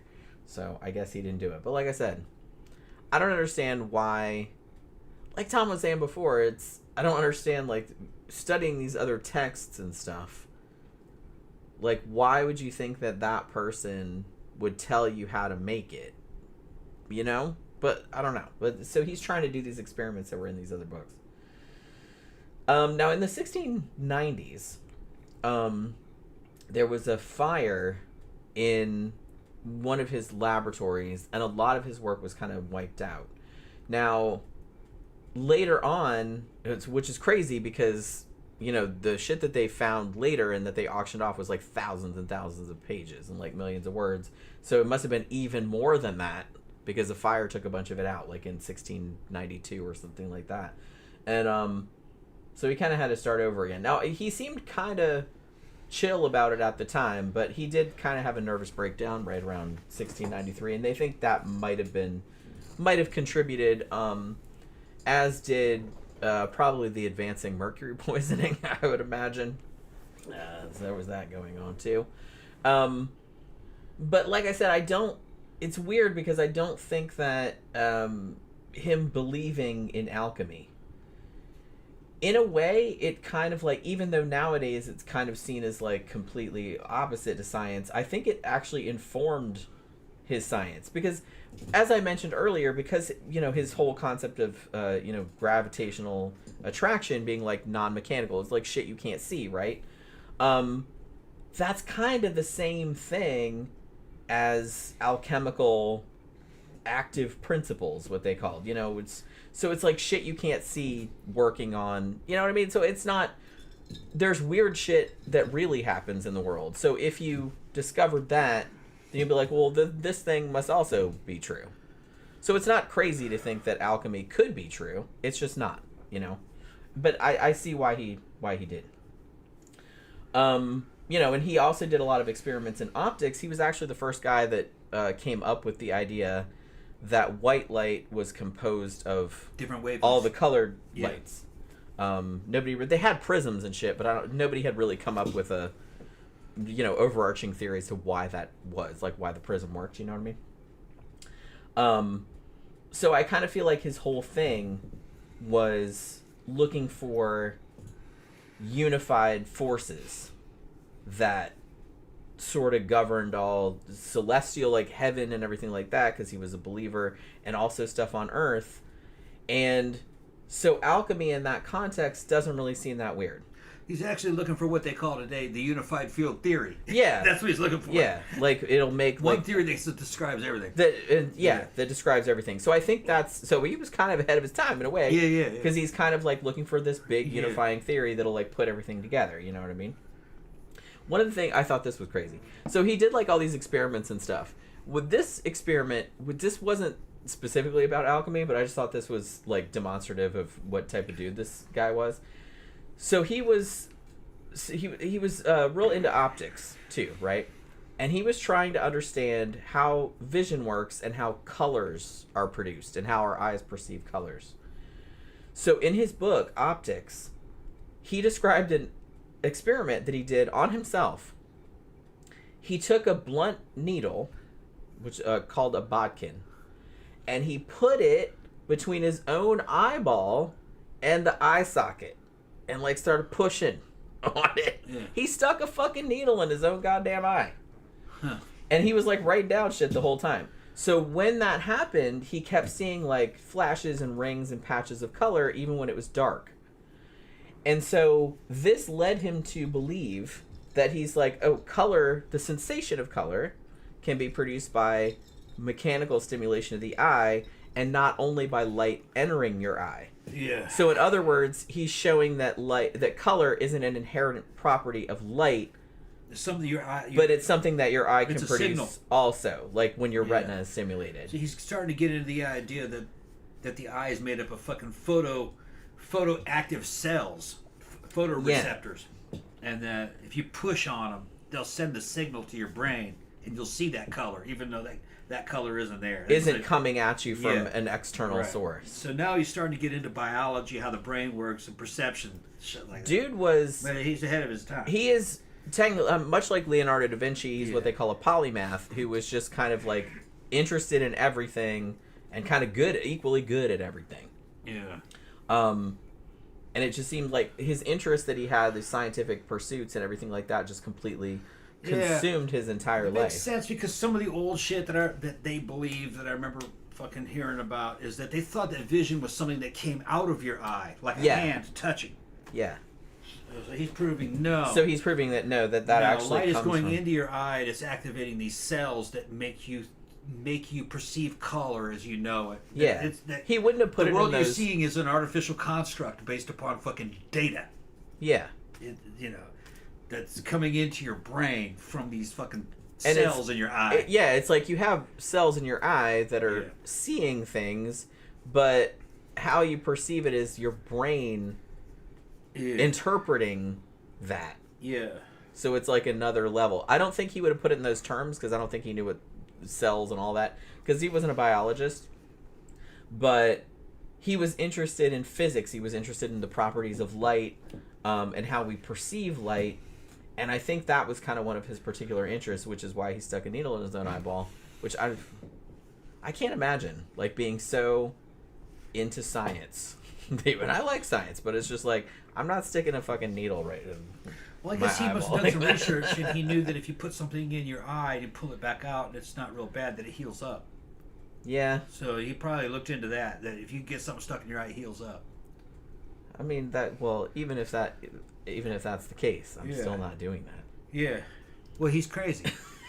A little bit. He's science. A little bit. He's a scientist. Like, he's kind of like the quintessential scientist, where he would go in his lab for like days at a time. Like, his housekeeper said, I would put food there, I'd come back, and he never ate it. It's like he wouldn't eat for like days at a time. He'd forget to sleep.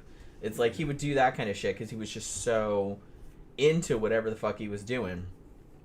And then later on, and I'm paraphrasing because I didn't write the actual quote down, but it's a pretty famous quote, where he saw himself as a child on the seashore, like picking up rocks while there's a whole sea of like undiscovered knowledge like over there that he can't get.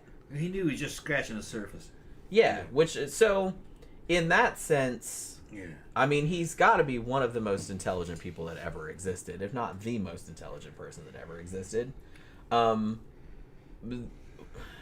him born today, you give him a cell phone and ruin him. I know. I'm kind of wondering. I was wondering that while I was reading about him, and I was just kind of like, I wonder what would happen. I wonder this about a lot of scientists, particular, because I read a lot about them. Yeah, I bet you'd be jerking it to porn. He wouldn't even care about science. He wouldn't even. He'd be like, "Oh, it's all done already." And it's like he wouldn't even like. He wouldn't care. He says, "It's just too hard. It's all been done I always already." wonder though, because to me, because scientists generally have like kind of a slightly different mindset, I always kind of wonder if you could go back in a time machine and bring one of them to the modern era. And I always wonder like how they would perceive it or what they would think about it. And I wonder what Isaac Newton would think of like the modern era. Or like I said, if you brought him to now, like how would he react? Would he freak out, or would he? He'd get pissed. Or would he kind of like get it after a little bit? I think he'd get time, it. He'd get pissed because all this science brought about sinful shit. You know what I mean? I wonder if he'd get over that. The internet, that's all sinful. Yeah. I wonder if he'd get over that, and if he would just like chill out, or if it's too ingrained. I kind of feel like that mindset's probably too ingrained in people. His childhood development. Yeah. If he came over when he was young, it might be different. Right. But once you're like middle-aged or something like that, it's probably too late for you, I would imagine. But it's just like, I don't know. I just thought that was so funny that he would like stick a fucking needle in his own eyeball. But it, like, you know, it's he wanted to sort something out, and he's probably like, well, nobody else around. I don't have an Igor or nothing that I can abuse, so I'm just gonna stick a fucking needle in my own eyeball and see what happens. So yeah. So he's kind of seen as, like I said, like kind of a transitional figure. Last great magician, last great alchemist, but the first modern scientist, probably, just in mindset, you know, in general. So, as we mentioned earlier, this would probably be a whole show on its own, but I did want to bring this up because I read this book about it a long time ago, because we mentioned earlier that he worked at the Royal Mint. He was given a job there in 1696, and he worked there until he died, and he didn't die till 1727. The funny thing about it is that he was given this position as just kind of like an honorary. It was kind of one of those jobs that up until that point, it was just like you give it to some dude that you liked. It's just like, it's no work. You just kind of go around, make sure everybody's making the coins. You get a big paycheck. You don't even have to do anything. You know what I mean? It's just, it's easy. So they gave him that in like appreciation, right? But much like Isaac Newton do, he took the shit really seriously, like way more seriously than anyone else had ever taken it. And he worked there for 30 years, and he was warden of the mint first, and then he was master of the mint, and he took charge, man. He figured out that, or, you know, they knew at some point, this is kind of crazy, but in this era, they have estimated that one of every 5 coins was fake, which is a crazy number. So there was a lot of power, and they were worried, like that this, you know, obviously it's going to collapse the economy or something like that. So I think Newton was concerned about it too, so he decided he was going to fucking crack down. What's funny is that it probably wouldn't have collapsed the economy. Probably not. Because it's a fiat currency. It's like what you have today. It's a bill representing something in the fucking treasury. It doesn't have intrinsic value. It's the cycling of that shit is what causes the value. Well, the thing about money, it's just that it's a con game. It's a social contract. Yes, it's like we have agreed that you can buy X amount of goods with X amount of paper or X amount of coins back in those days. In this day, they thought the coin itself had to have... It doesn't have any inherent worth. Had to have the real gold, the real It value. had to have inherent worth. Really, it couldn't be... But gold doesn't have inherent worth. It's just a rock. Right. And it doesn't matter if it's a piece of gold with a number printed on it, or just a piece of paper with like a check, like a banker's check that represents the amount of gold that the bank has in it. It doesn't matter.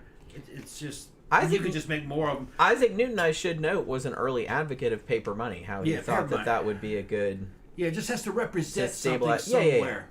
But like it's really said, notional. As long as you believe in it, you accept it, the bill, and you pass it on to somebody else, and they believe it too. It still works. Like I said, it's what we were saying before. We're just humans. Yeah. Just like holidays. Yeah. Everything is made up. Yeah. That doesn't mean it's bad or it's wrong or anything like that. It's just that, we've all agreed that that $1 is worth $1, however much that buys. Not much nowadays. But, you know what I mean? So we've all agreed to that. We've all agreed to that social contract. But like I said, it's funny, too, because when people want to go back to the gold standard or anything like that, it's like gold also doesn't have any inherent value. It's just a rock. It's just a rock. We've only agreed that this rock we dig out of the ground costs X amount per ounce or whatever. It's the same with diamonds. It's the same with whatever. It doesn't have any Now, inherent that worth. Doesn't mean anyone can just print money. I can't print some money by Bank of Tom Ross. I mean, you can, but you'll go to prison. And they won't recognize it. You never post it. That's why I'm gonna make some money with your face on it. Yeah. And that's why like African nations back in the fucking 60s would just start with some money, and the next thing you know, they're printing their own money. But there's really not, and all of a sudden the value fucking collapses because behind that money is no economy or no military with guns or navy to back it up. It's just something. Yeah, there has to be something. There has to be something behind it, and there has to be some belief behind it. Yeah. There's no belief in it. You can't just hand out monopoly money because that's what certain countries did in the past. Yeah, you get in trouble. They just start printing unlimited money. Well, now it's not worth anything. But now it's not worth anything. And when it's not worth anything, then you're gonna have some problems. Right. Because then you go to the store and a loaf of bread is $5 million. People are gonna start to riot, and rightfully so, probably. So I thought that was really funny that because like I said, I think a lot of people when you talk about Isaac Newton, obviously everybody knows about calculus and optics and all that, and gravitation, but they don't really know about the alchemy. They don't really know about the mint. And that was like 30 years of his life. That was like the last 30 years of his life. He worked for the mint. And he was like a super stickler. And there was one guy in particular, this book that I read, that was, like I said, I'm pretty sure I wrote it down. Newton and the Counterfeiter. That's what it's called. Newton and the Counterfeiter, The Unknown Detective Career of the World's Greatest Scientist by Thomas Levinson. I did write it down in there somewhere. I knew I did. Yeah, I read this probably like 6-7 years ago, and it's great. It's like it's really good, and it's fascinating. He would go after any counterfeiters really, and not gonna lie, it's kind of because the penalty for counterfeiting was death, so he sent a lot of people to the gallows. And he did not, because like I said, it was seen as treason. It was treason against the crown to counterfeit money. So it was a big offense. And he was just gonna root it all out. And there was one guy in particular who was like a master counterfeiter, and his name is William, I think it's Chaloner, I think is how you pronounce his last name. I'm not really sure. But man, the book is mostly about the two of them, like their kind of cat and mouse game, like with him and this one guy. But it kind of goes into like his career, and it's like really good. So if you haven't read it, like it's really fascinating if you're interested in Isaac Newton, because I kind of feel like it's something that a lot of people don't know about him because he was just such a complicated fucking individual. But yeah, he got a lot of people hanged for sure. I mean, they were breaking the law technically. Although, you know, counterfeiting seems like such a bullshit crime, but I don't know. They saw it differently, I guess. They would absolutely hang you. Well, go get you a fucking high quality printer and print out a bunch of hundreds and see what happens. You try to spend them. You might be able to pass a few of them, but they're gonna get you. Well, what I'm saying now is that nowadays, if you counterfeited nowadays, they'll put you in prison, but they'll probably put you in some cushy white collar prison. That's like a white collar crime. Yeah, it depends. Probably not. Depends on who does it. Yeah. But back then, they would hang you like a common fucking horse thief or whatever. Yeah. You know, or a murderer. They didn't want you making money, printing money. Like I said, they saw it as treason. Yeah. So he did actually send a lot of people to their. But here's the funny thing: it's always a confidence game. If you accept it and it circulates, then it works. It is money. If you made the coin and it was an exact replica, had all the shit in it, could pass all the tests, it would be the money. It wouldn't matter. You can make a minute. That's the argument you can make in court. Everybody believed me. Yeah, I just made another. Therefore, it's money. Yeah, therefore it's money. Just because I made it at home on my laser printer doesn't mean it's not. Because it's all about the same con game. Well, we do it now. For fiat currencies, they make more money to circulate through the system by printing more of it. It's electronic now. I wonder if anybody's used that as an argument in court. I bet you somebody has. Well, only certain people reserve the right to do it. A state can do it, and a state can contract it out to fucking a mint. But I think central banking involves kind of imagining more money into existence. There's all kind. I don't even think it's probably all mysticism anyway. There's probably no science behind money. Well, no, not really. Like I said, it's all very notional. It's notional, yeah. But as I said, a lot of things in human culture are like that. Yeah. It's just a social contract we've all just agreed upon. The reason why the U.S. dollar is worth something is because we have a navy and a military, and it's a recognized state. I couldn't do it. I don't have a navy or fucking a bunch of guns and shit. I don't have. You can make your own country. I don't have control of a bunch of land that has intrinsic value and natural resources in it to back up that money. You could be like in that Eddie Murphy movie, Coming to America, where they lived in the country and then he had the currency with his face on it. Yeah. And like he brought it over to the U.S. and everybody's like, "What the fuck is this?" Well, Indians here use wampum, which are like fucking rabbit droppings with a hole in it and some fucking patterns scrolled on it. You could trade those wampum. It had all different names. It was like money, but the white man didn't accept it. Yeah. But we could give them glass beads, and they accept that. That was better than wampum. Then they would trade it. They would trade it for things. It's just a substitute for a trading item. Anything has worth if you think it has worth. Right. It's the same as like people that collect things like baseball cards or Beanie Babies or whatever the fuck, or Labubu or whatever the thing is nowadays. It's just kind of, or Cabbage Patch Kids. It's just kind of like those aren't intrinsically worth anything really, other than the materials that you use to make it. Yeah. But if someone out there is willing to pay $10,000 for a really rare one, then it's worth $10,000. Yeah, fucking revisionist history fucking says, yeah, we tricked them Indians, bought Manhattan Island for a fucking caseload of glass beads. We didn't trick them. Those Indians took those glass beads and traded shit for other Indians. So they got stuff? Because they made mad fucking cash out of it. Got horses and wives out of it and land. If they bought land. Yeah, they bought stuff. They bought stuff with those beads. So it was real. Because it was currency. It was currency to them. For them. So just because we didn't see it as that doesn't mean they didn't. They did, though. Yeah. Glass beads. I mean, It's just a substitute. Like a check. Yeah. That's all it is. Like a paper check. Like I said, everything's made up. Yeah. If you get too far down that rabbit hole, you just be like, why do anything? Yeah. Money's not real. Become like a nihilist or anything money's not real. like that. Money is a belief system. But you live in a society, and society has certain rules and expectations, and that's just the way shit works. You just have to deal with it to a certain extent. There's some shit you can opt out of, obviously, but money is not really something you can opt out of. You know what I mean? It would be nice to be like, I could just make my own currency and fill up my bank account with just stuff that I think is money, but nobody else is going to. That's all. So, as we know, Isaac Newton was knighted by Queen Anne in 1705. Seems like, I kind of feel like it was more like a political move more than just recognizing him for being like an awesome scientist or his work as Master of the Mint or whatever. As I mentioned earlier, he was only the second scientist ever to be knighted, the other one being Francis Bacon before him.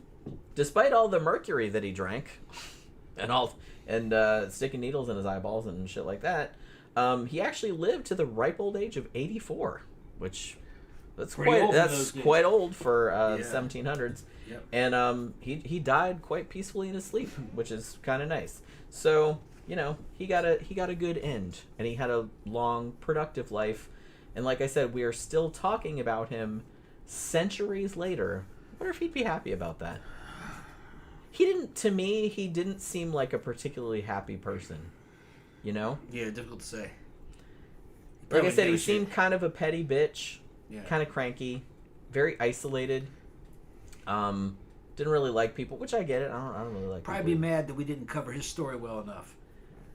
That didn't happen. That's not how it happened. That kind of shit. Then he'd hate us forever. Yeah. And he would write petty little bitchy comments underneath. Yeah. I feel like I didn't do that. That's some shit that he would do. Yeah. I see you, Isaac. I see you out there. Nah, he was a rad person. Like I said, he's just a really interesting historical figure to me. Just because a lot of his viewpoints seem like really contradictory, but when you think about them, they're really not. He's just a man of his time. Yeah, and I think he was, like I said, he was just trying to find this overarching... He was trying to understand the universe. Yeah. Is what he was trying to do. And he actually made quite a good progress in that regard, more than anyone else had up to that point. Calculus, physics, and optics. That was his. He helped pioneer. He figured out so much stuff. And Newtonian physics actually rules the everyday world. That's how you get to the moon. That's how you make jets, rockets, fucking airplanes, fucking aviation, fucking just all the basic things that internal combustion, mechanics, all that stuff actually is Newtonian physics. He figured 99%, all of that out. That's 99% of your daily life. One guy. With just one dude. He figured all of that out. Figured out how to explain that and then give you a science to fucking actually expound on it and make machines that actually worked.